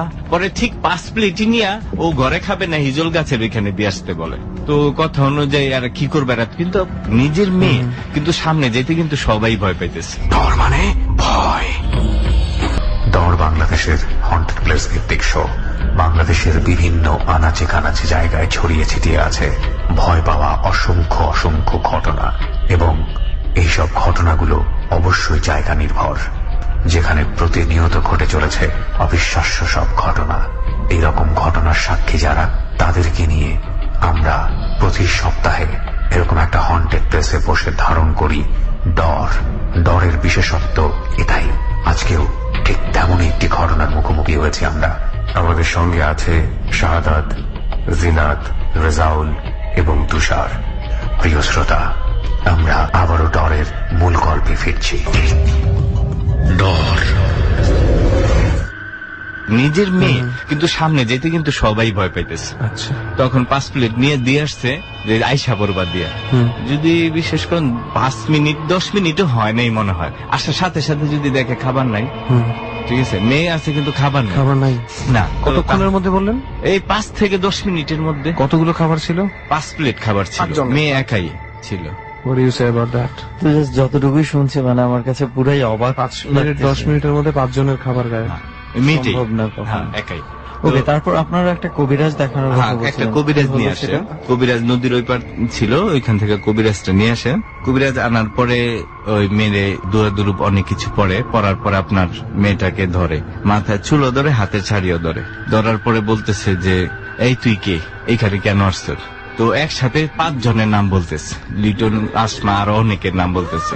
আমি কেন বলুম, তুই যাবি কিনা সেটা বল। কেন আমি যাবো না, আমি এখন খানা পাইতেছি, এখন আমি যাবো না, খাবো দাবো এখানেই থাকবো, আমি যাবো না। এই বলার এক পর্যায়ে অনেক কিছু করার পর, দোয়াদুরু পড়ার পর ইটি করে পানি পড়া দিয়ে আসে, যে কিছু হইলে এটা ছিড়াইবেন, আর আমি এটার একটা ব্যবস্থা করতেছি, কি করা যায়। এটা হচ্ছে হুজুর এটা কবিরাজের বক্তব্য। ওকে, তো কবিরাজ যখন যায়, পানি ছিটা দিতেছে, ই করতেছে, দেখে কাজ হইতেছে না, এই উন্মাদনা বাড়তে আছে। তারপর আবার ইমাম সাহেব আনে। তো ইমাম সাহেব আপনার আইসা এরকম আপনার আয়াতুল কুরসি হাতনামা পড়তেছে, বিভিন্ন দূরপুরা ই করে আপনার মেয়েটাকে, কিন্তু এতেও সাময়িকের জন্য, কিছু সময়ের জন্য আর কি হয়, ভালো হয়। তারপরে আবার মনে করেন এই উন্মাদনা শুরু হয়। তখন ওই কবিরাজকে খবর দেওয়ার পরে যে এটা তো আমার পক্ষে সম্ভব না, আমারই একজন বড়ই আছে, তার কাছেই করেন। তো বড় কবিরাজ আসে, বড় কবিরাজ আসার পরে ওনার সাথে একটা কন্টাক্ট হয় যে আমার এটা মেয়েটার ইটা আপনি শেষ করে দিবেন। মেয়েটারে একটা র্যাক দেয়, চতুর্দিকে একটা র্যাক দাগ দেয়, গোলাকৃতি, ওইখানে মেয়েটারে বসায়। বসানোর পরে মরিচ ফাঁকি আর অনেক কিছু এগুলি নিয়ে যেমন ই করতে থাকে, ওর উপরে দেয় আর বাড়ি দেয়। তারপরে ওর নাম বলে, আমি লিটন। তুই কোন লিটন? আমি লিটন উকিলের ভাই, খালতো ভাই আর কি বলতেছে, আমি লিটন। ওরে কেন ধরছ? ওনা তোর বাগ্নি হয়, তুই ওরে কেন ধরছ? আমি ধরি নে, আমার ওর মধ্যে দিছে। বানিয়াদির এক মহিলা আছে যে মানে ব্ল্যাক ম্যাজিক করে আর কি, ব্ল্যাক ম্যাজিক করে, এই মেয়ে এই মহিলাই ওর মধ্যেই করছে। তুই যাবি কিনা বল, নাহলে তোর এই করুক। না, আমি যাব না, আমি অনেক সমস্যার মধ্যে ছিলাম, আমি এখন খানা টানা পাইতেছি। আর কি কে আছে? আমরা 5 জন আছি, আমরা এখন যাব না। তো এই কথা বলার পরে এক পর্যায়ে মনে করুন অনেক রকম টর্চারিং করতে থাকে মেয়েটারে। টর্চারিং করার পরে তো কবিরাজ আইসা পড়ে যে, ভাই এটা তো অনেক সমস্যা হইতেছে, এই কোনোভাবে তুই করতে পারতেছি না। তারপরে কবিরাজ আবার আরেকটা করে টেকনিক্যালি জিজ্ঞাসা করে, তোরে কেই করছে? পরে বলে যে আমার ওইখানে ওই মহিলা করছে, একজন মহিলা বানিয়ে দিল। তো ওই মহিলার কাছে আবার যায় আমার ভাই বকুল ভাই, মানে যার মেয়ে আর কি। তো যাওয়ার পরে মহিলাকে যখন ধরে, তখন মহিলা স্বীকার করে যে আমার এরকম করছে। কিন্তু কেন সে করেছে? যখন বলে তুমি কেন করছো, তখন বলে যে আপনার বিয়ে নিয়ে আমার অনুমতি দিচ্ছে করার জন্য। আচ্ছা, বিয়ে মানে নেই এই করছে, টাকা মেয়ের দিছে শাশুড়ি। মেয়ের শাশুড়ি, হ্যাঁ। আচ্ছা। বনিবনা এবং অত্যাধিক হিংস্র মানবিকতা থেকে এই কাজটা উনি করে আর কি, অমানবিক একটা কাজ। যাই হোক, ব্ল্যাক ম্যাজিক করে প্রজেস্ট করা। তো এইখানে আপনার এই ঘটনা শোনার পরে বলে ঠিক আছে আপনি তাহলে করছেন, আপনি এটা বের করবেন। আচ্ছা, ওই মহিলা বলতেছে হ্যাঁ আমি করছি, এটা সত্য, ঠিক আছে, কিন্তু আমি বের করার ক্ষমতা আমার নাই, তাহলে আমি মরে যাবো, আমার আমি আর অস্তিত্ব থাকবে না, আপনারা অন্য ব্যবস্থা করেন, আমারে ক্ষমা করেন। তো এই কথার পরবর্তীতে যখন আবার কবিরাজের কাছে গেল, তো কবিরাজে একটু ভালো একটা এমন বললো যে যেভাবেই হোক আমার মেয়েটাকে আপনি উদ্ধার করে দেন নিকন। তো আবার আসছে, আসার পরে যখন ধরছে আপনার চারিতে চুলে, আর কবিরাজের ওর যা যা ই করার আর কি, আর বিভিন্ন সুরা টুরা পুরো অনেক টর্চারিং করার, এক পর্যায়ে বলতেছে যে হ্যাঁ আমি যাবো লিটন, আমি যাব, কিন্তু একটা শর্ত আছে, আমার একটা কথা আছে, একটা শর্ত আছে। বলতেছে যে কালকে ঠিক সন্ধ্যার আগে, যে সময়টা থাকে সন্ধ্যা এবং রাতের মধ্যে, ওই সময় ঠিক আছে এক হাড়ি, ঠিক আছে এক হাড়ি খাবার 3 রাস্তার মোচরে মাঝখানে দিয়ে আয়সা পড়তে হবে। আচ্ছা, দিয়ে আয়সা পড়লে তার পরবর্তীতে আমি এখান থেকে যাব, এর আগে না। তো হ্যাঁ যেরকম কথা, তো আপনার এই এক হাড়ি নিয়ে এই খাবারটা নিয়ে সন্ধ্যা ঠিক আগ মুহূর্তে ওইখানে দিয়ে আসার পরে যখন ওরা চলে আসা পড়ে, তখন দেখে যে মেয়ে খুব জোরালো ভাবে, এমন জোরালো ভাবে একটা চিৎকার দেওয়া, মানে উপরে উঠে, অনেক উপরে উঠে পড়ে যায়, তারপর আর জ্ঞান হারায় ফেলে। ঠিক পরের দিন আল্লাহ রহমতে দেখে যে না, মেয়ে এখন স্বাভাবিক হয়ে যায়, একদম স্বাভাবিক, একদম স্বাভাবিক হয়ে যায়। ওকে, তো শেষ পর্যন্ত হচ্ছে এইভাবে মুক্তি পাওয়া হ্যাঁ, যায়, এইভাবে মুক্তি পাওয়া যায়। তো এরপরে এটা 15 সালের কথা, আমার খালাতো বোন আবার স্বপ্ন দেখে একটা, এইটার মাধ্যমে ওরা বলে যে বোন আমি তো অনেক যন্ত্রণা সহ্য করছি, আমি অপমৃত্যু হয়েছে আমার, আমি নিজে আত্মহত্যা করছি, তো আমি অনেক যন্ত্রণা সহ্য করছি, এখন আমি মুক্তি পাইছি, এখন আমি ভালো আছি। এটা উনি স্বপ্ন যোগে বইলা যায় আমি এখন ভালো আছি, তোরা বোন আমার নিয়ে আর চিন্তা করিস না, আমি আর কারো ক্ষতি করবো না। ওকে, যাই হোক, ঘটনা তো শুনলাম আপনার, মানে শেষ পর্যন্ত কতটুকু কি ঘটেছে এটা আসলে যার সঙ্গে ঘটেছে, কি স্বপ্নটা হ্যাঁ। কিরকম দেখেছে সেই বলতে পারবে। সেই বলতে পারবে, হ্যাঁ। তো আমরা এবার একটু আপনারই বন্ধু, আমাদেরও আরেক বন্ধু, তো উনার কাছে যাই। আপনারও নিশ্চয়ই অনেক ঘটনা আছে আমরা ডট টিমের কাছে যেটা শুনেছি, তো তার আগে একটু আপনি কি করেন সেই জিনিসটা একটু। আমি রেজাউল, আমি একটা বিজনেস করতেছি, শারুলা ড্যামরা থেকে আসছি। ওকে, ঠিক আছে, তাহলে আপনার ঘটনাটা, কোন ঘটনাটা আপনি প্রথমে সবার সাথে আমার share করবেন? প্রথমে সর্বপ্রথম যে ঘটনাটা ঘটে ছোটবেলায়, সেটা আমি বলতে চাইতেছি। প্লিজ আমরা শুনি সেটা। ঘটনাটা ঘটে হচ্ছে আমি তখন ক্লাস 4-এ পড়ি। তো আমাদের বাসায় ভাড়া থাকতো এক ভাড়াটিয়া, সেম আমার সমবয়সী। তো ও আর আমি একসাথে সবসময় চলাফেরা করতাম। তো বলতেছে দোস্ত আমরা চল এক কাজ করি, আমরা বক শিকার করি। কেমনে বক শিকার করব? তো বলে দোস্ত আমরা গ্রামের মধ্যে পুঁটি মাছের মধ্যে ঘুমের ট্যাবলেট দিয়া দিতাম, রাইখা দিতাম, ওখানে বগে খাইলে, ঘুমের ট্যাবলেট খাইলে বকটা ওইখানে মানে ঘুমে যাবো, আমরা যাই ধরে নিয়ে আসুন। আচ্ছা আচ্ছা, মানে আমার ভাইয়ের মাইগ্রেনের সমস্যা ছিল, তো ঘুমের ট্যাবলেট খাওয়াইতো, ওখান থেকে নিয়ে আমরা আর ওই যেখানে আপনার লাউয়ের টালা থাকে, যে ওই টালার ওখানে যেখানে বগাইসা বসে পুকুর পাড়ে পুরো 4 সাইডে, ওখানে আপনার এইভাবে দিয়ে রেখেছেন। এইভাবে একটু ইন্টারাপ্ট করি, যে জিনিসটার কথা আমাদেরকে এখন বললো, যে প্লিজ যারা শুনেছেন কখনোই এই ধরনের জিনিসগুলো ফলো করবেন না, কারণ মানুষের এই ধরনের শিকারই কিন্তু আজকে এই প্রজাতিগুলো একদম বিলুপ্ত হয়ে যাচ্ছে, এবং যেগুলো পরিবেশের একটা খুবই গুরুত্বপূর্ণ অঙ্গ, এবং এভাবে কখনোই শিকার করা, সেটা বক হোক বা কোনো কিছু, একদম ইলিগ্যাল একটা বিষয়। জি। তো তারপর আমরা ওই অনুযায়ী আপনার ফজরের পর, মানে ফজরের আজান শেষ হয়েছে, তো সাথে সাথে আমরা দুজনে বের হয়ে যাই। ওইখানে যাই আপনার বিশাল বড় পুকুর, পুকুরের চারপাশে অনেক মানে একটু রাস্তা আছে, রাস্তার পাশে আপনার টালা দিয়েছে, যেমন লাউয়ের টালা, তারপর সিমের টালা, ওগুলোর মধ্যে যে কোনো বাঁশের ওখানে আমরা রেখা দিই। তো পাশে একটু মানে 3 রাস্তার মোড়ের মতো ছিল, 3টা, মানে একটা পুকুরের কোনাতে এসে 3টা দিক গেছে, মানে ওরকম একটা প্লেসের মধ্যে আপনার একটু জায়গা আছে। তো ওইখানে মানে যে কোনো মৃত বাচ্চা হইলেই ওইখানে নিয়ে পুঁতা দিত, মানে কবরস্থানে কবর দেওয়া যায় না, ঠিক আছে, ওখানে পুঁতা রাখ, মানে মৃত বাচ্চা ডেলিভারি, হ্যাঁ মৃত ডেলিভারি হয়। ওকে। তো সেক্ষেত্রে তখন আমরা রাইখা, আমরা যখন ওই টালার মধ্যে মাছগুলো রাখি, রাইখা আপনার এই সারি এসে দাঁড়াই, তো তাকে আছি যে আপনার দেখতেছি বগ আসছে কি খাইতেছে কিনা। তো এমন সময় দেখলাম কয়টার দিকে, এটা হচ্ছে ফজরের আজান শেষ হয়েছে, মানে ভোরের দিক, হ্যাঁ ভোরের দিকে। তো তখন আমরা তাকে আছি, তো তখন দেখলাম একটা বৃদ্ধ লোক অনেক বৃদ্ধ, মানে একটা নোংরা শরীরগুলো একবারে নোংরা, জামা কাপড় অনেক নোংরা, পিছনে একটা ব্যাগ, মানে ময়লা টোকায় যারা যেরকম ব্যাগ থাকে ওরকম ব্যাগ। তো ওরকম আমাদের দিকে আসতেছে। তো আমরা তাকে আসছি কি ব্যাপারে এত সকালে এখানে, ওই কোত্থেকে এলো? আমরা একজন আরেকজনকে বলতেছি। তো আমরা মানে দেখতেছি কি যে ওই ব্যাগটার থেকে মানে বাচ্চাদের যে হাতটা বের করে উনি খাইতেছে। তো আমি দেখা প্রথমে মানে কিছু বুঝতেছি না যে আসলে কি খাইতেছে উনি, মানে আমার যে ভয় ব্যাপারটা ওটা তখন আমার ভিতরে আসেনি। তো ও আবার ছিল একটু দুষ্ট প্রকৃতি, আমার ফ্রেন্ড যে ছিল।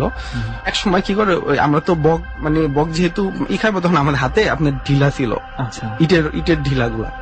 তো ও কি করে এক সময় ওনার ফিকা মারে, বৃদ্ধ ওই লোকটাকে। পরে আমাদের দিকে এরকম দৃষ্টিতে তাকায়, চোখগুলো লাল, মানে যেমন পারে না যে আমাদের ওখানে কিছু বলে ফেলে বা কইরা ফেলে। মানে আমরা বৃদ্ধ লোকটা হাতে ওর মধ্যে ওরকম একটা হাত আছে, বাচ্চার হাত। আমরা তাকায় আসছি, উনিও তাকায় আসছে। তো যখন মানে পলকের মধ্যে আমাদের সামনে ভ্যানিশ হয়ে গেল লোকটা। কিছু বুঝলাম কি ব্যাপার, দোষ কই গেল? আমি কই দোষ হানি কিছু উল্টা পাল্টা কিছু আছে, আমরা চল বাইর জায়গা। তখন তাৎক্ষণিক আমরা বাসায় করি। বাসায় আমাদের যেহেতু পরিবর্তন, আমাদের ক্লাস 8টার থেকে স্কুলে যাইতে হইতো। তো ওই দিন আমি স্কুলে গেলাম, স্কুল থেকে আসার পরে দুপুরে খাওয়া দাওয়া করে ঘুমাচ্ছি।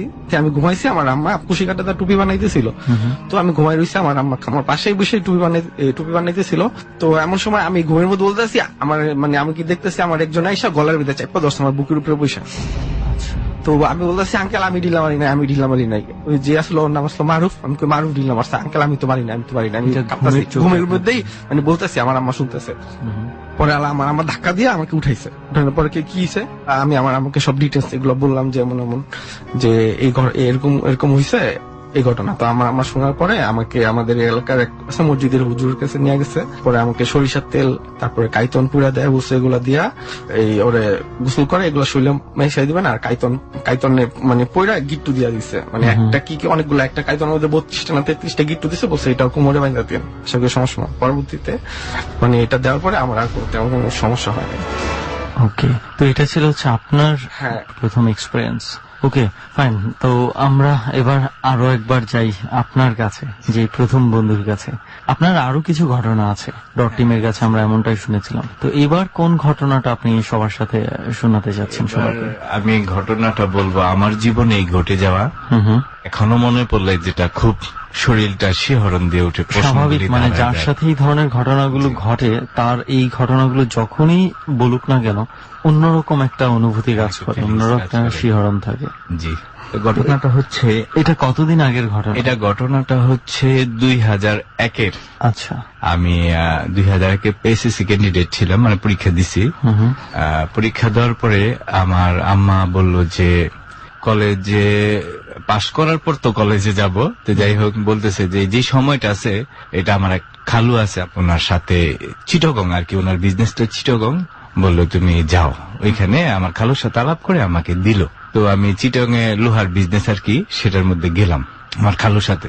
তো আমার খালু আসা যাওয়া করতো, তো একটা দোকান আমারে বুঝাই দিল যে তুমি এটা করো। জায়গাটার নাম হচ্ছে পশ্চিম মাদারবাড়ি। তো ওই দোকানের পেছনে একটা মসজিদ ছিল, পাশে একটা হোটেল ছিল, হোটেল পেলিকা। তো দোকানের পিছনে একটা মসজিদ ছিল, মসজিদের কর্নারে একটা রুম ছিল। আচ্ছা, তো এই রুমটা আমার জন্য ফিক্সড করলো। আমি এখানে থাকতে থাকি, ব্যবসা বাণিজ্য কাজকর্ম করতে থাকি। ওইখানে থাকাকালীন প্রায় আমি বিভিন্ন কিছু স্বপ্ন দেখতাম। তুই এখানে থাকস কে, তুই এখানে থাকিস না। আমি স্বপ্নের কোনো অর্থ বুঝতাম না। কি বলতো এটা? স্বপ্নে মানে চেহারাগুলি মানে দেখতাম ঠিক, কিন্তু সকালে উঠা মনে করতে পারতাম না কেমন, মানে চেহারাগুলি পুরোপুরি পরিপূর্ণ দেখতে পারতাম না আর কি, একটু ঘোলাটা দেখতাম আর কি। মানে ও শুধু এটাই বলতো যে এখানে আমাকে থাকতে বারণ করে আর কি। আচ্ছা, আমি প্রতিদিন নামাজ পড়তাম, কোরআন শরীফও পড়তাম। অন্য একটা দেশে আসছি প্রথম জীবনে, মা বাবার রেখা। তো প্রথম অনেক খারাপ লাগতো, মানে কোনোভাবেই মন টিকে নেই, তার মধ্যে এরকম স্বপ্নগুলি দেখি। তো আমার বন্ধু ওইখানে যারা কিছু লোক আছে, তাদের একটা বন্ধুত্ব সম্পর্ক করে ওদের সাথে নিয়ে যাতে আমি শুইতে পারি, একটু ভয়ও লাগে মাঝে মধ্যে। একজন বন্ধু আমি রাখলাম, আচ্ছা, নাম হলো কায়ুম। তো ওরে রাখলাম। এরকম একদিন ঠিক 3টা বাজে, রাত্র 3টার কিছু পরে হবে, ঘুম আসতেছে না, কারেন্ট নেই, প্রচন্ড গরম। তো আমি বের হলাম মসজিদের ঠিক উপরে, মসজিদের পিছনে আমাদের যে রুমটা, এটার পিছনে একটা রেল লাইন, অনেক উঁচা মাটি, একটা রেল লাইন, লম্বা একটা রেল লাইন। আমাদের এই রেল লাইনের পাশে হলো খুব ময়লার, অনেক ময়লা আবর্জনা, ঠিক আছে, চিটাগং শহরে ময়লা আবর্জনার একটা বড়ই আর কি স্তূপ। ওই রেল লাইনের উপর গিয়ে বসি রাত্র মানে 3টার কিছু পরে। তো আমার শার্ট ছিল না, আমি লুঙ্গি পরা ছিলাম। আমি উঠে আপনার আয়াতুল কুরসি, আহাদ নামা, ফাতিহা সূরা, সূরা ইখলাস, সূরা এগুলি পড়তেছি আর কি। আমি সবসময় রাত্রে বের হওয়ার সময় সূরা টুরা পড়তাম আর কি। যখন আমি পড়তেছি দেখি দূরে থেকে একটা টিমটিমা লাইট ছিল, মিটমিট আলো দেখা যেত অনেক দূরে আর কি। তা আমি বের হয়েছি, কারেন্ট ছিল না, কিন্তু ওইখানে লাইট জ্বলতেছে। তো একটা পর্যায়ে দেখি একজন লোকের মতো আসতেছে, মানে প্রথম দেখলাম বাচ্চার মতো, মানে ছোট আর কি। দূরে থেকে আমি ভাবছি হয়তো দূরে থেকে বাচ্চা, যতই সামনে আসতেছে তত বড় মনে হইতেছে, কিন্তু প্রাথমিক পর্যায়ে আমি ছোট দেখছি ওনারে। তো আস্তে আস্তে আস্তে আস্তে আমি দেখতেছি বড় হইতেছে। তো আমি ওইটা না গুরুত্ব দিইনি, হয়তো দূর থেকে দেখছি তো হয়তো ছোট সামনে আসতেছে হইতেছে। তো উনি যতই সামনে আসতেছে ততই আমার শরীর জানি কেমন হইতেছে, বুঝতে পারছেন, মানে পশম দাঁড়ায় যেতেছে, চুলকানি হইতেছে, সারা সমস্ত শরীরে চুলকানি হইতেছে। তো খুব কাছাকাছি এসে পড়ছে, এখান থেকে আপনার 15 গজ 20 গজ হবে, 15 গজ হবে। তো কাছাকাছি আসার পরে এক পর্যায়ে আপনার আমার শরীর মানে খুব এমন প্রচন্ড পরিমাণ চুলকানি শুরু হয়েছে, তা আমি নিচের দিকেই হয়েছে আর মানে আমার শরীর চুলকাইতেছি। ঠিক সেই মুহূর্তেই এই লোকটা কাছাকাছি আসলো, কিন্তু ফেসটা আমি দেখতে পারতেছি না, গোলা গোলা লাগতেছে আর সমস্ত শরীরে লোমের মতন, কিন্তু ফেস দেখতে পারতেছি না। সামনে মনে হয় চোখগুলি যেমন লাইট জ্বলতেছে, মানে খুব লালের মতো এরকম মনে হইতেছে। আমি যে দেখার চেষ্টা করব, লোক করব, আমি কোনোভাবে পারতেছি না। আবার মানে চুলকানি, পার এখানে চুলকাইতেছি, হঠাৎ করে দেখি ওই জিনিসটা নাই। তখন বুঝি নেই যেটা নাই কেন। যখন আমি দাঁড়াইলাম, দাঁড়ায় একটু সামনে গেলাম, ওইদিকে গেলাম, সমস্ত দিকে দেখতেছি, হ্যাঁ, যারে হঠাৎ করে এই লোকটা এখানে দেখলাম, এখন কোথায় গেল। যখন আমি খোঁজার চেষ্টা করলাম, যাইতেছি হাঁটতেছি, এদিক দেখি উন্মাদের মধ্যে দেখতেছি সব জায়গা শুনশান, কোথাও কোনো মানুষ নেই। তাহলে এই লোকটা আসলো যে গেল কোথায়? যখন হঠাৎ করে আমার মানে সেন্স ঢুকলো, আরে এটা তো হয়তো কোনো মানুষ না। তখন যদি বলেন আমার যে তখন কেমন লাগছে, আমার শরীর এমন ভাবে কাঁপতেছে, আমি একটা পা ফেলতে পারতেছি না। আমি যে আমার ওই ঘরে ঢুকবো, আমি পা ফেলতে পারতেছি না, বৈশা পড়ছি। বৈশা মনে করেন হাঁটুর মতো যেভাবে মানুষ হেমাগিরি দিয়ে চলে আর কি, হেমাগিরির অবস্থায় অনেক কষ্ট করে মনে করেন আমি ঘরে আসছি। ঘরে আসার পরে সারা রাত্র ঘুমাইতে পারিনি, আমার শরীর সমস্ত রাত্র জ্বর আর চুলকানি ছিল। যখন এই আমি পরের দিন ট্রিটমেন্ট করালাম, লোকজন করলো, আমার ডাক্তারখানায় নিয়ে গেল আমার বন্ধুরা, এই ঘটনাটা বললাম। তো ওইখানে হুজুর ছিল, ইমাম সাহেব ছিল, পানি টানি খাওয়াইলো। ঠিক তার 2 দিন পরে স্বপ্ন দেখা আমারে যে তুই বাইচা গেছ, তুই এখানে থাকিস না, তুই অন্যত্র চলে যা। স্বপ্ন দেখা? জি, আমাকে তুই অন্যত্র চলে যা, তুই এখানে থাকিস। আমি থাকুম, আমি এখানে আসছি, আমি থাকুম না কেন, তুই চলে যা, তোর ভালো হইব। এটা আমার একটা ঘটনা। তারপরে কি আপনি ওখান থেকে চলে আসেন? এইখান থেকে তারপর আমি অন্যত্র চলে গেছি। মানে শুধু এই ঘটনাটার জন্যই আপনি? জি, এই ঘটনাটার জন্যই আমি ভয় পাইছি। কিন্তু কেন আপনাকে এটা বলতো, এটা কি কখনো বের করা গেছে? মনে হয়, এটা আমি জানি না, কিন্তু মনে হয়েছে যে আমি ওই ঘরে দূর থেকে আসছি তো, মা বাবারে দেখি না, অনেক কষ্ট। এই নামাজ কোরআন পড়তাম তো, দোয়া দুরূহ পড়তাম, হয়তো ওদের কোনো আড্ডা ছিল। আমি এমনি তো শুনছি ওইখানে ছোট ছোট অনেক বাচ্চার মতো দেখতে এরকম অনেকেরই করে, ডিস্টার্ব করে। তো আমার মনে হয় হয়তো দোয়া দুরূহ ক্ষেত্রে এরকম কিছু, হ্যাঁ, অনেকের ক্ষেত্রে এরকম হয়েছে, অনেক হয়েছে। তো আমার মনে হয় এই কারণে হতে পারে, বাকিটা আল্লাহ পাক ভালো বলতে পারবে। তারপরে সেখান থেকে আমি চলে আসছি, আর কোথাও কোনো বিলম্ব করিনি। আমরা অন্য পূর্ব পশ্চিম মাদার বাড়ি থেকে পূর্ব মাদার বাড়ি চলে গেছি আমি। ওকে, তো শুনলাম আরো একটা ঘটনা। আমরা এবার আরো এক বন্ধুর কাছে যাই, যার কাছে আরো অভিজ্ঞতা আছে কিছু, সেই অভিজ্ঞতা শুনতে। ডরটিমের কাছে যেটা শুনেছিলাম, আপনার কাছে আরো একটা ঘটনা আছে, তো সেই ঘটনাটা কি একটু আমরা শুনি। সেই ঘটনাটা হচ্ছে আপনার 97-এর দিকে ঘটনা। তো আমাদের একটা মানে এলাকার পারিবারিক কবরস্থান ছিল, মানে আমাদের মানে নিজেদের আশেপাশে যারা সম্মিলিত আমাদের সমাজের আর কি পারিবারিক কবরস্থান।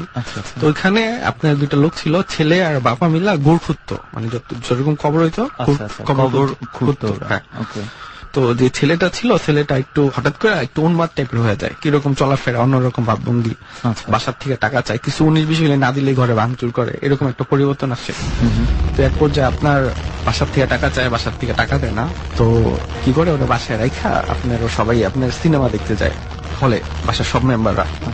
তো ওরা কি করে সিনেমা দেখে আইসা দেখে যে ওনার ছেলে ভিতর দিয়ে লাগানো ধলনার সাথে ফাঁসিদা ঝুলতেছে। মানে ছেলে মানে ওর আব্বা ওর মা বোন যারা আছে দেখতেছে এই অবস্থায়, পরে তাড়াতাড়ি খুইলা নামানোর পরে সাথে সাথে ডাক্তারের কাছে নিয়ে যায়। কেন ফাঁসি দিয়েছে? যে বাসায় টাকা দেয় না এবং বাসার মধ্যে ওরা একা রাইখা সবাই সিনেমা দেখতে চলে গেছে। তো দেওয়ার পরে ডাক্তারের কাছে নিয়ে যায়, ডাক্তার চেকআপ করে বলতেছে যে না উনি ডেট মারা গেছে। ঠিক আছে, কিছু করা সম্ভব নেই, আপনারা হয়তো পুলিশের সাথে যোগাযোগ করেন। তো আপনার বাসায় নিয়ে আসে, ওনার বাপে পজিটিভ ছিল, ওনার বাপের সাথে একটা জিন ছিল, জিন পালতো। ঠিক আছে, ওই ছেলের বাপের সাথে। তো যখন বলতেছে যে ওনার সাথেটা বলতেছে যে তুই কিছু করিস না, ও জীবিত আছে, উঠবো, ঠিক আছে, আপনি শোয়া রাখ। ডর মানে ভয়, ডর। ওনার সাথেটা বলতেছে যে তুই কিছু করিস না, ও জীবিত আছে, উঠবো, ঠিক আছে, আপনি শোয়া রাখ। এরকম শোয়া রাখছে, প্রায় 6-7 ঘন্টা শোয়া পড়ছে। পরে ওই জিনটা আপনার পানি পড়া দিছে যে এটা তুই কাজ কর, ওর পুরো শরীরে ছিটাই দেয়, একটু খাওয়াই দেয় মুখের মধ্যে। পরে এটা খাওয়াই মানে পানিটা ছিটা দেওয়া মানে খাওয়ানোর পরে সাথে সাথে লাভ উঠা যায়। কি বলেন? মানে এটা সেই ছেলেটা এটা হচ্ছে আপনার ফাঁসি দিছে আজকে, পরের দিনের ঘটনা। আচ্ছা। তো এর পরবর্তী আগের দিন কয়টার দিকে ফাঁসি দিয়েছে? ফাঁসি দিচ্ছে আপনার যেমন 9টা থেকে 12টা বাজে, রাতে 12টা বাজে, 9টা থেকে ছবি দেখতে গেছে ওনারা, 12টার দিকে এসে দেখে যে ঝুলতেছে। ওকে, 9টা থেকে 12টার মধ্যে ঘটনাটা ঘটছে। পরের দিন সন্ধ্যায় পরে সন্ধ্যায় যখন আপনি পানি পড়া ছিটানোর পরে খাওয়ানোর পরে উঠা গেছে, উঠা কি করছে ও সাথে সাথে দরজার থেকে বেরোয় মেন রোডে এসে পড়ছে, রাস্তা যেখানে গাড়ি চলে। তো একটা সাথে সাথে গাড়ির মধ্যে উঠছে, মানে এইটা পর্যন্ত আশেপাশের মানুষরা ফলো করে নাই। তো মানে উন্মাদ পাগল টাইপের ছিল যে একটা ছেলে মানুষ কে ফলো করা সম্ভব না, যেমন ইয়াং বয়স 12-14 বছরের ছেলেকে কেউ ফলো করে পারবে না, যেহেতু বোন মানে উঠেই সে দৌড়ে চলে গেছে। তো এতটুকু মানে আমি যে মরার পরে উঠার পর্যন্তটা আমি আপনার নিজে ছিলাম বা দেখছি, বা আরো পরবর্তীতে এই ঘটনাটা মানে সবাই জানছে। পরে আমাদের মানে 2013 যে ঘটনাটা বলি, এটা আমি ওর নিজের মুখ থেকে শুনি। আসলে মানে যেই ছেলেটার কথা বলছেন সেই ছেলেটা শুনি যে আসলে ঘটনাটা কি ছিল। আমি বলছিলাম তুই যে ফাঁসি দিছিলি ও যেতই লিখেমনে, পরে কইতাছে যে আসলে ভাই কি ঘটনা রয়েছে, আমার মনে করেন ও কইলো যে আমার আব্বার ইয়ে থেকে শুনছে, আমার আব্বার জিনটা কইছে কি যে ওই জিনের পরিচিত আরেকটা জিন ছিল, ও মানে আমার বদনজর করছে, আমার ওর নিয়ে যাইতে চাইতেছে। তো আমার আব্বার যে জিনটা ছিল ওইটার কারণে নিতে পারে নাই। তো আমার বাসায় টাকা পয়সা দেয় আমি, আবার আমার থুয়ে হারা ছবি দেখতে গেছে, আমার জিদ্দে আমি মনে করি কি করবো কিন্তু করি নাই। পরে আমি নিজে রশি টানাইছি, রশি টানানোর পর আমি রশি যখন আমার মনে করেন এক হাত ডিফারেন্স নিচ্ছি, দেখি রশিটা অটোমেটিক আমার গলার মধ্যে আটকা গেছে। এরপরে আমার কিছু মনে নাই। তো এরপরে তারপরে তোর যেরকম এগুলো করছে, তো তারপরে কি করছে, তারপরে তোর যখন আমি উঠছি, উঠা কি করছি, আমি মেন রোডে গেছি, আমি দৌড় দিচ্ছি, বাসাতে এমন দৌড় দিচ্ছি, দৌড়ে গাড়ি মেন রোড উঠছি, গাড়িতে উঠছি, মানে গাড়ি যে আমার নিয়ে কোন জায়গায় নামাইছে আমি নিজেও জানি না।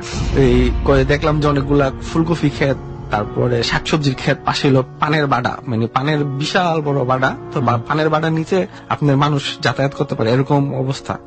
তো আমি পানের বাড়ার ওখানে গেলাম, দেখি অনেক মানুষ এনে যেরকম মেলার মতো হইছে, একজনের ডাক পিড়াইতেছে, একজনের থাল পিড়াইতেছে, একজনের গান কইতেছে, ঠিক আছে, আবার একজনে আগুন পোহাইতেছে। পিচ্ছি আমি যাইতে একটা পিচ্ছিলার বাড়ি খাই আমি সর।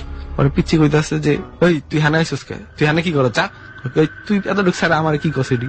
পরে আমার কয় যে ও কি করে পিচ্ছিটারে হাত দিয়া, আমি পিচ্ছিটারে আমি হাত দা উড়াই আলগাই। পরে আমার এমন এক থাবর দেয়, থাবর খেলা আমি পুরা জায়গা। তুই জানোস আমার বয়স কত, ঠিক আছে, আমার 150 বছর, তুই মাত্র 15 বছরের সেরা, তুই আমার লগে আহস ই করতে। পরে ওইখানে এক মুরব্বী ছিল, ওই যে আপনার যে গান টান শুনতেছিল মুরব্বী, আহে গাই তুই ওর লগে করিস না। পরে ওরা কি করে, আপনার একটা বাবা তুমি আমার লগে খাও, আর একটা আপেল দেয়। পরে আপেল দেওয়ার পরে ও কি করে, আমি আপেলটা এত বড় একটা আপেল দিল, আমি আপেলটা এমনি কামড় দিলাম, কামড় দেওয়ার পরে আমার কিছু খবর নাই, ঠিক আছে। পরে খবর নাই, পরের দিন সকালবেলা আমার একটা লোক ডাকতেছে, ওই কি করবে হ্যাঁ কি লিখো তুমি, এটা তো খারাপ জায়গা, তুমি হ্যাঁ কি করতে আইলা। আর দেখি আমার হাতে ভিতরে ওর একটা মোমের চাক্কা, ঠিক আছে। পরে ওই লোকটা কইতাছে যে আঙ্কেল আমি তো এমনি আইসি, আমার রাত্রে এই ঘটনাগুলো ঘটছে। তো ঘটনাগুলো ঘটার পরে লোকটা তো বলছে যে এখানে আসলে খারাপ রাত্রেবেলা এখানে সব জিনের আইসায় চলাফেরা করে, ওদের একটা মজমা ওখানে বসে, এখানে কেউ আসলে সবার না কোনো ক্ষতি হয়তো, তোমার ক্ষতি হয় না, তোমার ভাগ্য হয়তো ভালো, ঠিক আছে। তারপরে ওই লোকটার কাছে রাখে, এখন কোত্থেকে আসছে মানে কিছুই বলতে পারতেছে না। আচ্ছা। তো পরবর্তীতে কি করে ওই লোকটার কাছে ওনারা রাখে, একদিন থাকে, পরে ওই দিন ওই সকালে যখন থাকে, পরে সকালে সারাদিন বাসায় থাকে, সন্ধ্যা যখন হয় ওরে আবার ঘর থেকে দেখে একটা মেয়ে আপনার ওরে ডাকে, ওই লোকটার বাসা থেকে? হ্যাঁ, লোকটার বাসা থেকে। তারপর পরে কি হলো? ওই লোকটার বাসা থেকে যখন ডাকে, পরে ও কি করে, লোক ওই মেয়েটার পিছনে পিছনে আসে। পিছনে আসার পরে ও যাইতেছে, মানে একটু 2-3 হাত ডিফারেন্স, ওরে খালি আসতে বলতেছে। ও আপনার মেয়েটার দিকে তাকে কিছু বলতেছে না, শুধু মেয়েটার পিছনে পিছনে যাইতেছে। কারণ আমি মেয়েটার পিছনে পিছনে যাইতেছি। পরে দেখি মেয়েটা একটা নদীর, মানে ওই যে আপনার ক্ষেত, সবজি ক্ষেত গুলোর পাশেই আপনার নদী বা ক্যানেল থাকে, ওগুলার দেখলাম যে নদী ছিল, নদীর মধ্যে কোমর পর্যন্ত নাইমা গেছে। ঠিক আছে, যেহেতু আমি আপনার 10 হাত ডিফারেন্স ছিলাম, তো আমি ওর নামতে নিছি, তো আমার দেখলাম হঠাৎ করে গাইবে একটা থাবর দিল আমারে, কে জানি। পরে আমি আবার উল্টে পড়ে গেলাম গা, মানে থাবরটা আমি তাহলে কি থাবর দিল, আমার বাপের সাথে যেটা ছিল ওইটা এসে আমার থাবর দিছে। থাবর দেওয়ার পর আমি ওখানে পড়ে গেছি, ওনার বাবার সাথে যে জিনটা ছিল। ঠিক আছে, আর ওই যে মেয়েটা ছিল, মেয়েটা ওই যে আমাকে এই করছে, যে আমাকে নিয়ে যেতে চাইছে। আর একটা কথা বলি ভাই, ও কিন্তু অনেক দেখতে সুন্দর, যেহেতু গরিব, দেখতে অনেক সুন্দর, গায়ের রং অনেক ফর্সা। আচ্ছা, এই লোকটা কি এখনো জীবিত? এই লোকটা জি ভাই এখনো জীবিত আছে। ও এখন সিরিয়াসলি আমাদের বাসায়, আমাদের সাথে যোগাযোগ আছে। হ্যাঁ, আমাদের সাথে যোগাযোগ আছে। এমনকি মানে আমি যখন এই ওর মুখ থেকে ডিটেলস খাইটা শুনি, এটা হচ্ছে 2013-তে ও আমাদের বাসায়, মানে ওখানে আমরা যদি চাই যে এখন আমরা যোগাযোগ করতে চাই, ফোনে আমি আর রেহান কথা বলতে চাই, ইজ ইট পসিবল? হ্যাঁ জি, পসিবল, অবশ্যই পসিবল। ওকে, তাহলে আমরা কোন একটা ফাঁকে চেষ্টা করবো যে ওনার সাথে আমরা যোগাযোগ করতে পারি কিনা, কি রেহান কিংবা আমি, যে একটু সুযোগ করে কথা বলতে পারি কিনা। ওকে, এরপর কি হলো? তারপরে থাবর দিছে, সেন্সলেস হয়ে গেছে। পরে ওই লোকটা আবার ওরা এসে ওখান থেকে আবার নিয়ে যাওয়ার পর ওই লোকটার সাথে অনেকদিন থাকে। ওই যে লোকটা পরে আস্তে ধীরে ওরা আপনার অনেক খোঁজাখুঁজি করে তার ওই লোকটা কি করে ওর বাসায় পৌঁছায় দেয়। আচ্ছা, পরবর্তীতে ওই ওর বাপের সাথে যে জিনটা থাকে, ওই জিনটা আপনার একটা তাবিজ দেয়, বলছে যে এটা তোর সাথে সবসময় রাখ, তাহলে আর কোনো সমস্যা হবে না। পরে ওর একটা তাবিজ দেওয়ার পরে ওই পরের থেকে আর তেমন কোনো সমস্যা হয় নাই। তো এখন মানে ওর মুখের থেকে যেটা শুনছি, ওর কাছে এখনো একটা জিন, ওর কাছেও একটা জিন আসছে, কিন্তু ও প্রত্যেক বৃহস্পতিবারে বসে, মানে বসে জিন টিন করে, মানে ওর মুখের থেকে যেটা আমরা শুনছি।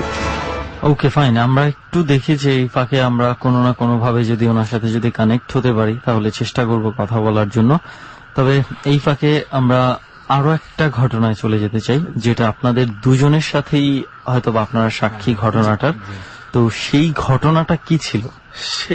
সেই ঘটনাটা হচ্ছে, মানে আমি আর তুষার ভাই আমরা ধোলাইপাড় থেকে রিক্সা নিয়ে আপনার যাবো হচ্ছে আলুবাজার আমার দোকান, মানে ওনার দোকান। তো আমিও যাবো সাথে, মানে সাথে আমি হচ্ছে আপনার একটু কোর্টে যাবো। তো সেক্ষেত্রে আপনার যখন মানে দুপুর প্রায় শেষ, 3টার একটু আগ মুহূর্তে পড়তেছে, বাবা দুপুরে মানে জোহর নামাজের টাইম তো শেষ হয়ে যেতেছে, তো তুমি যদি কিছু নামানো করো, আমি একটু নামাজ পড়ি। রিক্সাওয়ালা যে রিক্সায় উনি নামাজ পড়ার সময় বলছে যে একটু নামাজ নামাজ পড়বো, যে আমি জামাদের সাথে পড়তে পারি নাই, তো এখন যেহেতু দুপুরে মানে আমরা বুঝতে পেরেছি। তারপর কি হলো? তারপর সে নামাজ পড়লো। পরে আমি বললাম যে আঙ্কেল, তো আপনি নামাজ এত প্রাধান্য দিতেছেন, এটা সেটা ভালো, সমস্যা নেই, আমরা চাই আপনি নামাজ পড়েন। তোকে বাবা যেই দিনকাল পড়ছে, চোখের সামনে যে ঘটনা দেখি, নামাজ না পড়লে কি নাই।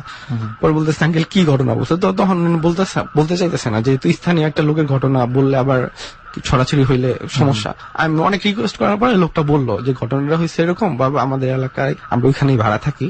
কোন এলাকায় এটা? এটা হচ্ছে আপনার জুরাইন পোস্তখোলা, ওইখানের ঘটনা, মানে নির্দিষ্ট এটা বললাম, সেও বলে নাই আমাদের, ওনাদের এলাকার ঘটনা। পরবর্তীতে আমি কাছে আঙ্কেল ঘটনা কি বলে, আমাদের এলাকার একটা লোক ছিল, লোকটা আপনার এক ছেলে ছিল 8 বছর, এক মেয়ে ছিল 12 বছর বা 13 বছর এরকম। তো মারা যায়। মারা যাওয়ার পরে সে দ্বিতীয় বিবাহ করতে চায়। তো এলাকার মানুষ বলতেছে যে ওয়াইফটা মারা যায়, বলতেছে যে এলাকার মানুষ বলতেছে তুমি আবার বিয়ে করবা, তাইলে তো তোমার এতটুকু বাড়ি আবার আগের ছেলে মেয়েরা থেকে ভাগ বসাইবো,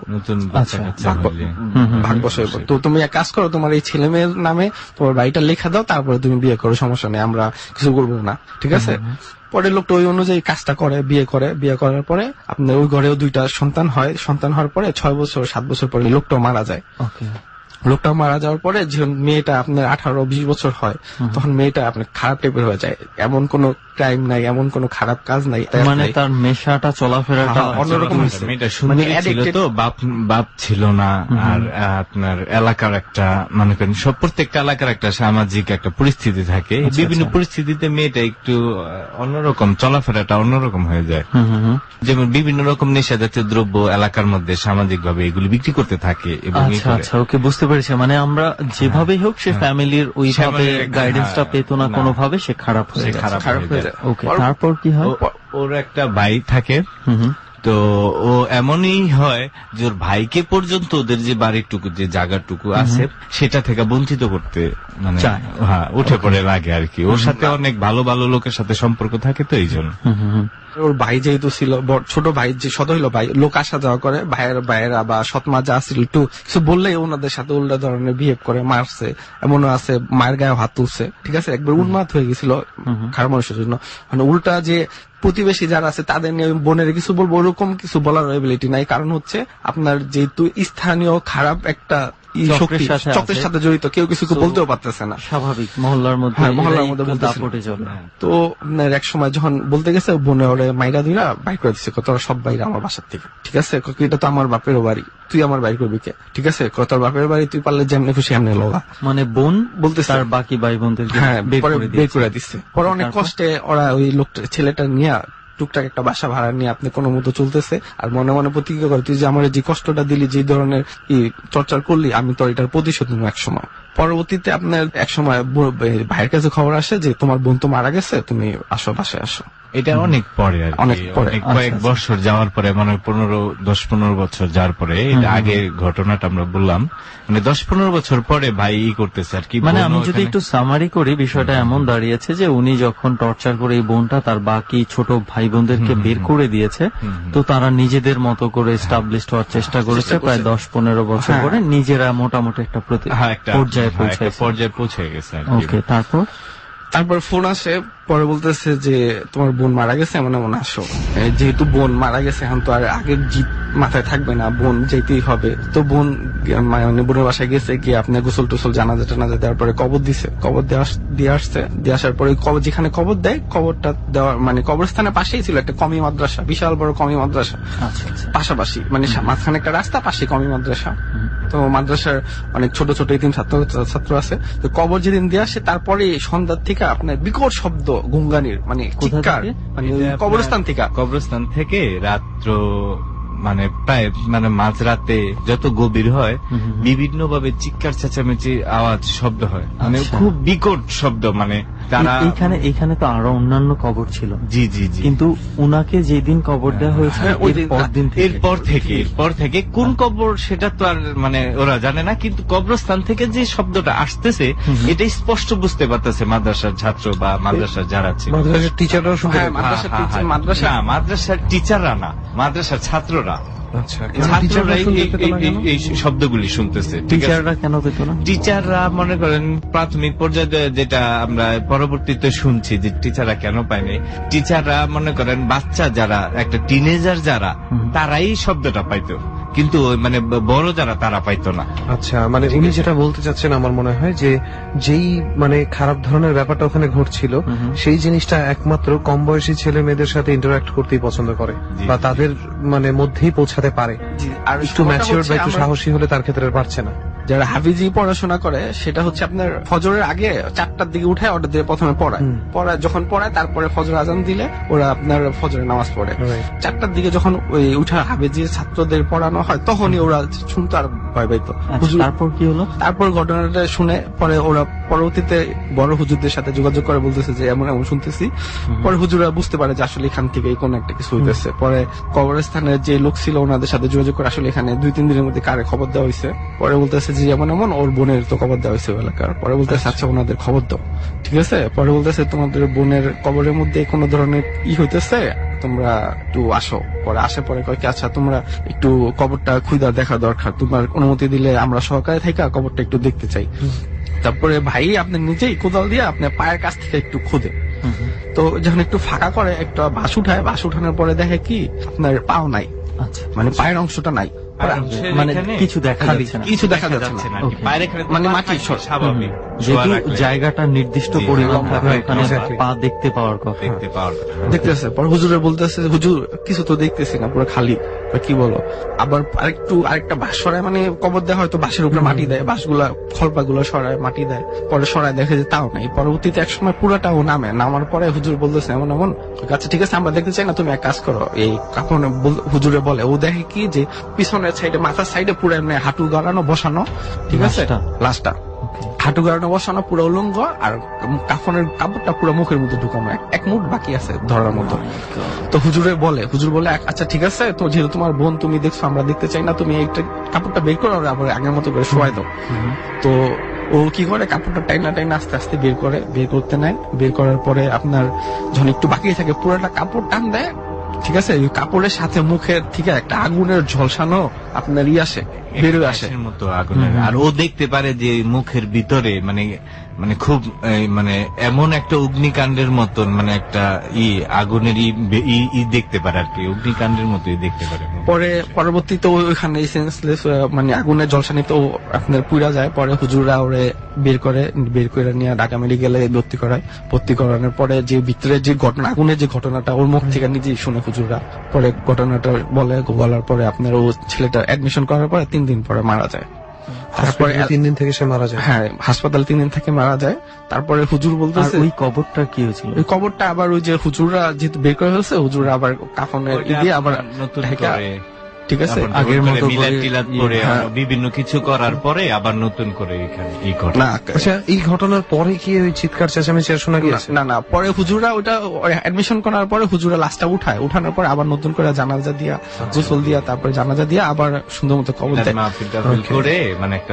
আর ওই পুরো ঘটনাটা ভাই হাসপাতালে ছিল, ও পুরো ঘটনাটা বইলা তারপরে মারা যায়। ওকে, তাহলে শুনলাম আজকে তুষার ভাইয়ের কাছ থেকে, কাউসার ভাইয়ের কাছ থেকে বেশ কিছু এমন ঘটনা। তার মধ্যে একটা ঘটনা এমন ছিল যেটা সম্পর্কে আমার মনে হয় যে ঘটনাটা অনেকবার ঘটেছে বাংলাদেশের বিভিন্ন অঞ্চলে, বিভিন্ন ভাবে, অনেকে অনেকবার অনেক রকম ভাবে দেখতে পেয়েছে। কবর খুঁড়ে আমরা যে ঘটনাটা সবার শেষে শুনলাম, রাইট, তাই না? ইভেন এই ডরেও যেহেতু অনেকে অনেক সময় মনে করে থাকে যে বিভিন্ন এফএম এর প্রোগ্রাম বিভিন্ন এফএম এ কলাইট করছে, বা একই জন 2 স্টোরি বলছে, বা একই স্টোরি রিপিট করা হচ্ছে, এই কারণে ইচ্ছাকৃত ভাবেই আমার বলা যে ঠিক এই ধরনের একটা স্টোরি কিন্তু ডরে একবার গিয়েছিল, যে কাফনের কাপড় মুখের ভেতরে ঢোকানো থাকে, কিন্তু এন্ডিং এ যেই ঝলসানির ব্যাপারটা ছিল, সেই লাশের মুখ থেকে আগুন জাতীয় কোনো তাপ বের হয়ে আসা, সেই ব্যাপারটা কিন্তু ছিল না। এই নতুনত্বটার কারণেই আজকে রাজাউল ভাইয়ের স্টোরিটা নেয়া। রাইট।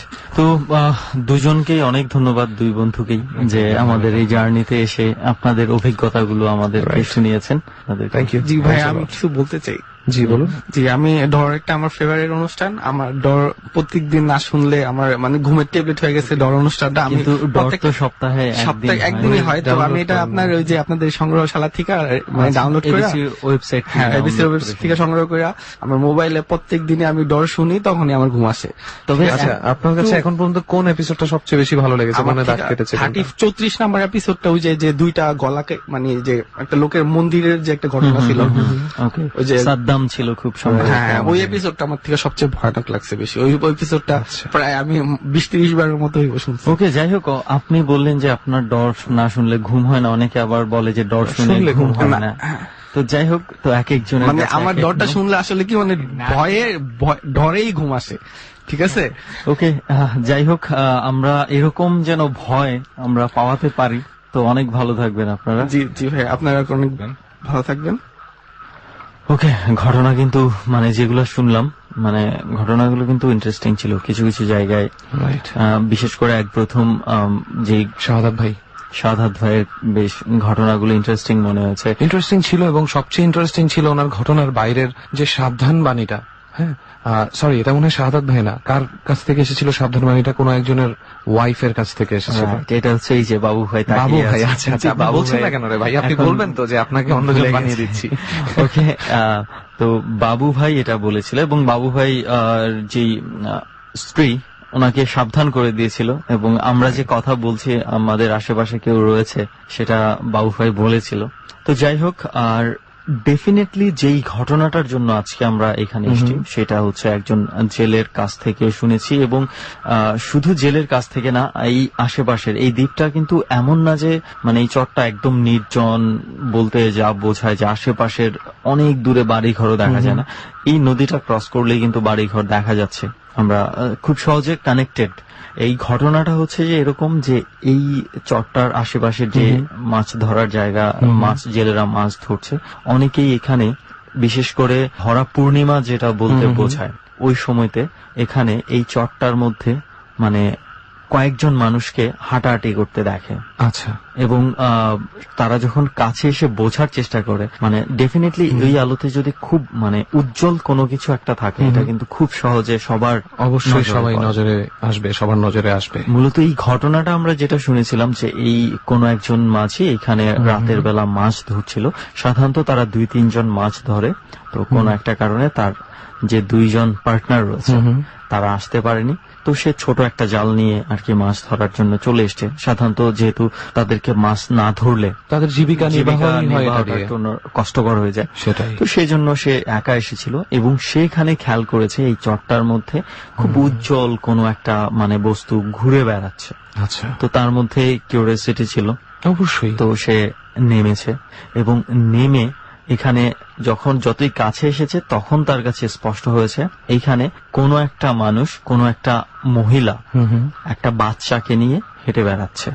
আচ্ছা, বুঝতে পেরেছি। আর এছাড়াও আরেকটা ব্যাপার কিন্তু আমরা আসার পরে আমাদের ট্রলারের যে মাঝি তার কাছ থেকেও কিন্তু আমরা একটা জিনিস জানতে পারলাম যে এখান থেকে অনেকেই নাকি এই জায়গা থেকে মোটামুটি খুব নীরব অবস্থায় অনেকেই ডাক শুনতে পায় যে এই চরে কেউ একজন আটকে গেছে, তাকে বাঁচাতে আসা হোক, বা কেউ একজন একটু নিয়ে যাক, খেতে পারছি না, আমি খুব কষ্টে আছি। এই ধরনের একটা ইলিউশন বা মোহ যদি বলি, এই ধরনের মোহের মধ্যে অনেকেই চরে ঘুরে গেছে, কিন্তু আসার পরে আর কোনো কিছু পাওয়া যায়নি। এবং সেটা ঠিক কবে থেকে এই ধরনের ডাক মানুষ শুনতে পায়, সেটা কি আজকে থেকে 100 বছর আগে থেকে, নাকি চর যেদিন থেকে জাগ্রত হয়েছে সেদিন থেকে, নাকি ইদানিং, এটা আমরা জানি না। বাট অনেকের কাছেই আমরা এই ব্যাপারটা শুনেছি। এবং আমাদের মাঝির কথা অনুযায়ী এই এলাকায় যারা নিয়মিত মাছ ধরে তারা অনেকেই এটা ফেস করেছে, এবং ইদানিং অনেকে ডাক দিলে আর যায় না। এবং এটা সবাই বিষয়টা মোটামুটি জেনে গেছে, নোন হয়ে গেছে, সো সবাই এটা নিয়ে সাবধান থাকে। এবং এই ফাঁদে, এটা অনেকটা ফাঁদের মতো, রাইট? এখানে যারা আশেপাশে মাছ ধরে রাতের বেলা তাদের জন্য একটা ফাঁদ এটা বলতে গেলে। এবং ওই মাঝি কিন্তু ওই দিন বেঁচে গিয়েছিল আরেকটা মানুষের কল্যাণে। ঠিক ওই দূরে যখন আরেকজন ছিল, কোনো একটা কিছু বলে চিৎকার করছিল, ওই কে ওখানে বা কিছু একটা, তখন তার সেন্স হয়েছে। এবং মজার ব্যাপারটা হচ্ছে এখানে যেই মাঝি বিপদে পড়েছিল, মোস্ট অফ দ্য টাইম মানুষ এখানে একেবারে মরণ ফাঁদে পড়ে যাচ্ছে তা না। যেটা দেখা যায় যে এখানে আসার পরে নৌকা কোনোভাবে আটকে গেছে বা চরে লেগে কোনোভাবে বেজে গেছে, আর যাওয়ার পথ নেই, ছুটাতে পারছে না, একা একা, এই ধরনের কিছু ঘটনা ঘটে। এবং মজার ব্যাপার হচ্ছে যেই মাঝি এখানে আটকে গিয়েছিল তাকে, সে কোনো চিৎকার করেনি, সে চেষ্টা করছিল শুধুমাত্র তার নৌকাটাকে ছুটানোর এখান থেকে। কিন্তু যেই মাঝি ছুটে এসেছে সে আবার চিৎকার শুনে ছুটে এসেছে যে কেউ একজন আটকে গিয়ে চিৎকার করছে। হ্যাঁ, সো চিৎকারটা আসলে কে করেছিল? যে এখানে ছিল সেও দেখেনি, কিন্তু যে এসেছে সে চিৎকার শুনিয়ে এসেছে এবং এসে একজন মানুষকে সাহায্য করতে পেরেছে। তাহলে আমরা এখন কি বলবো, এই চরে যেই জিনিসটা থাকে বা যেই শরীরটা বা যে অশরীরী ব্যাপারটা থাকে, সেটাকে আসলে মানুষকে সাহায্য করে নাকি বিপদে ফেলে? সেটা আরো একটা বিষয় হচ্ছে যে এইখানে একবার একটা ঘটনা ঘটেছিল, এটা জানার জন্য কয়েকজন মাঝি মানে একটা গ্রুপ করে তারা নেমেছিল, দূর থেকে দেখে, এই জিনিসটাকে দেখে তারা নেমেছিল। এবং পুরো চরটাকে তারা, খুব বেশি বড় কিন্তু না চরটা, হ্যাঁ, তন্ন তন্ন করে খুঁজেছিল যে কারো কোনো ধরনের অস্তিত্ব দেখা যায় কিনা। এই চরের পজিশন গুলো এমন থাকে যে আপনি একটা জায়গায় দাঁড়ালে অনেক দূর পর্যন্ত দেখতে পাবেন। তো তারা পুরো জায়গা তন্ন তন্ন করে খুঁজেছে, কাউকে পায়নি এবং যাওয়া সম্ভব না, এত বড় নদী পার করে কেউ যাওয়া সম্ভব না, ও নৌকা ছাড়া তো কোনোভাবেই সম্ভব নেই, তাই না? সো যেহেতু ঘাটে বা চরের কোথাও কোনো নৌকা বাঁধা নেই, বলাই বাহুল্য যে কেউ ছিল না। কিন্তু কেউ না থাকলে শব্দ কোথা থেকে আসে আমরা জানি না। যাই হোক, প্রত্যেকবার ডর একভাবে শেষ করি, আজকে একটা প্রশ্ন দিয়ে শেষ করবো। আজকে আমার ওই চিরাচারিত কথাটা বলবো না, তাই একটা প্রশ্ন আজকে করেছিলাম একবার মাঝখানে, এই প্রশ্নটা দিয়ে আজকে ছেড়ে দিই। দোস্ত, আমার কথা হচ্ছে, জিন জাতি যদি আগুনের তৈরি হয়, তাহলে আগুন জ্বালালে জিন জাতি কেন ভয় পাবে? এটার উত্তর আমার প্রয়োজন। যদি আমার শ্রোতারা কেউ জানেন তো আমাদেরকে একটু জানাবেন। ওকে, তাহলে আজকের মতো আমরা উঠি, চল। ডর মানে ভয়। ডরের 44তম পর্ব থেকে শুভরাত্রি বলছি প্রিয় শ্রোতা। আমি আরজে কিবরিয়া আপনার সঙ্গে ছিলাম, সঙ্গে ছিল আমার টিম মেম্বাররা রেহান, সুমন এবং সাউন্ডে ছিল লোবা। আমরা স্পেশালি থ্যাঙ্কস জানাতে চাই যারা আমাদের এই অনুষ্ঠানটিকে প্রতি মুহূর্তে সহযোগিতা করে চলেছেন। স্পেশালি থ্যাঙ্কস জানাতে চাই এই অনুষ্ঠানে যারা আজকে অংশগ্রহণ করলেন, শাহাদাত, জিনাত, রেজাউল এবং তুষার নামের 4 জন বন্ধুকে। এবং আরো বেশি ধন্যবাদ জানাতে চাই যারা এতক্ষণ আমাদেরকে শুনেছেন এবং যারা আগামী সপ্তাহে আমাদের সাথে বাংলাদেশের একটি হন্টেড প্লেসে বসে বলতে যাচ্ছেন তাদের জীবনের অধিভৌতিক ঘটনাগুলো। অগ্রিম আমন্ত্রণ থাকছে, আসছি আগামী বৃহস্পতিবার ঠিক রাত 11টা 20-এ আবারও।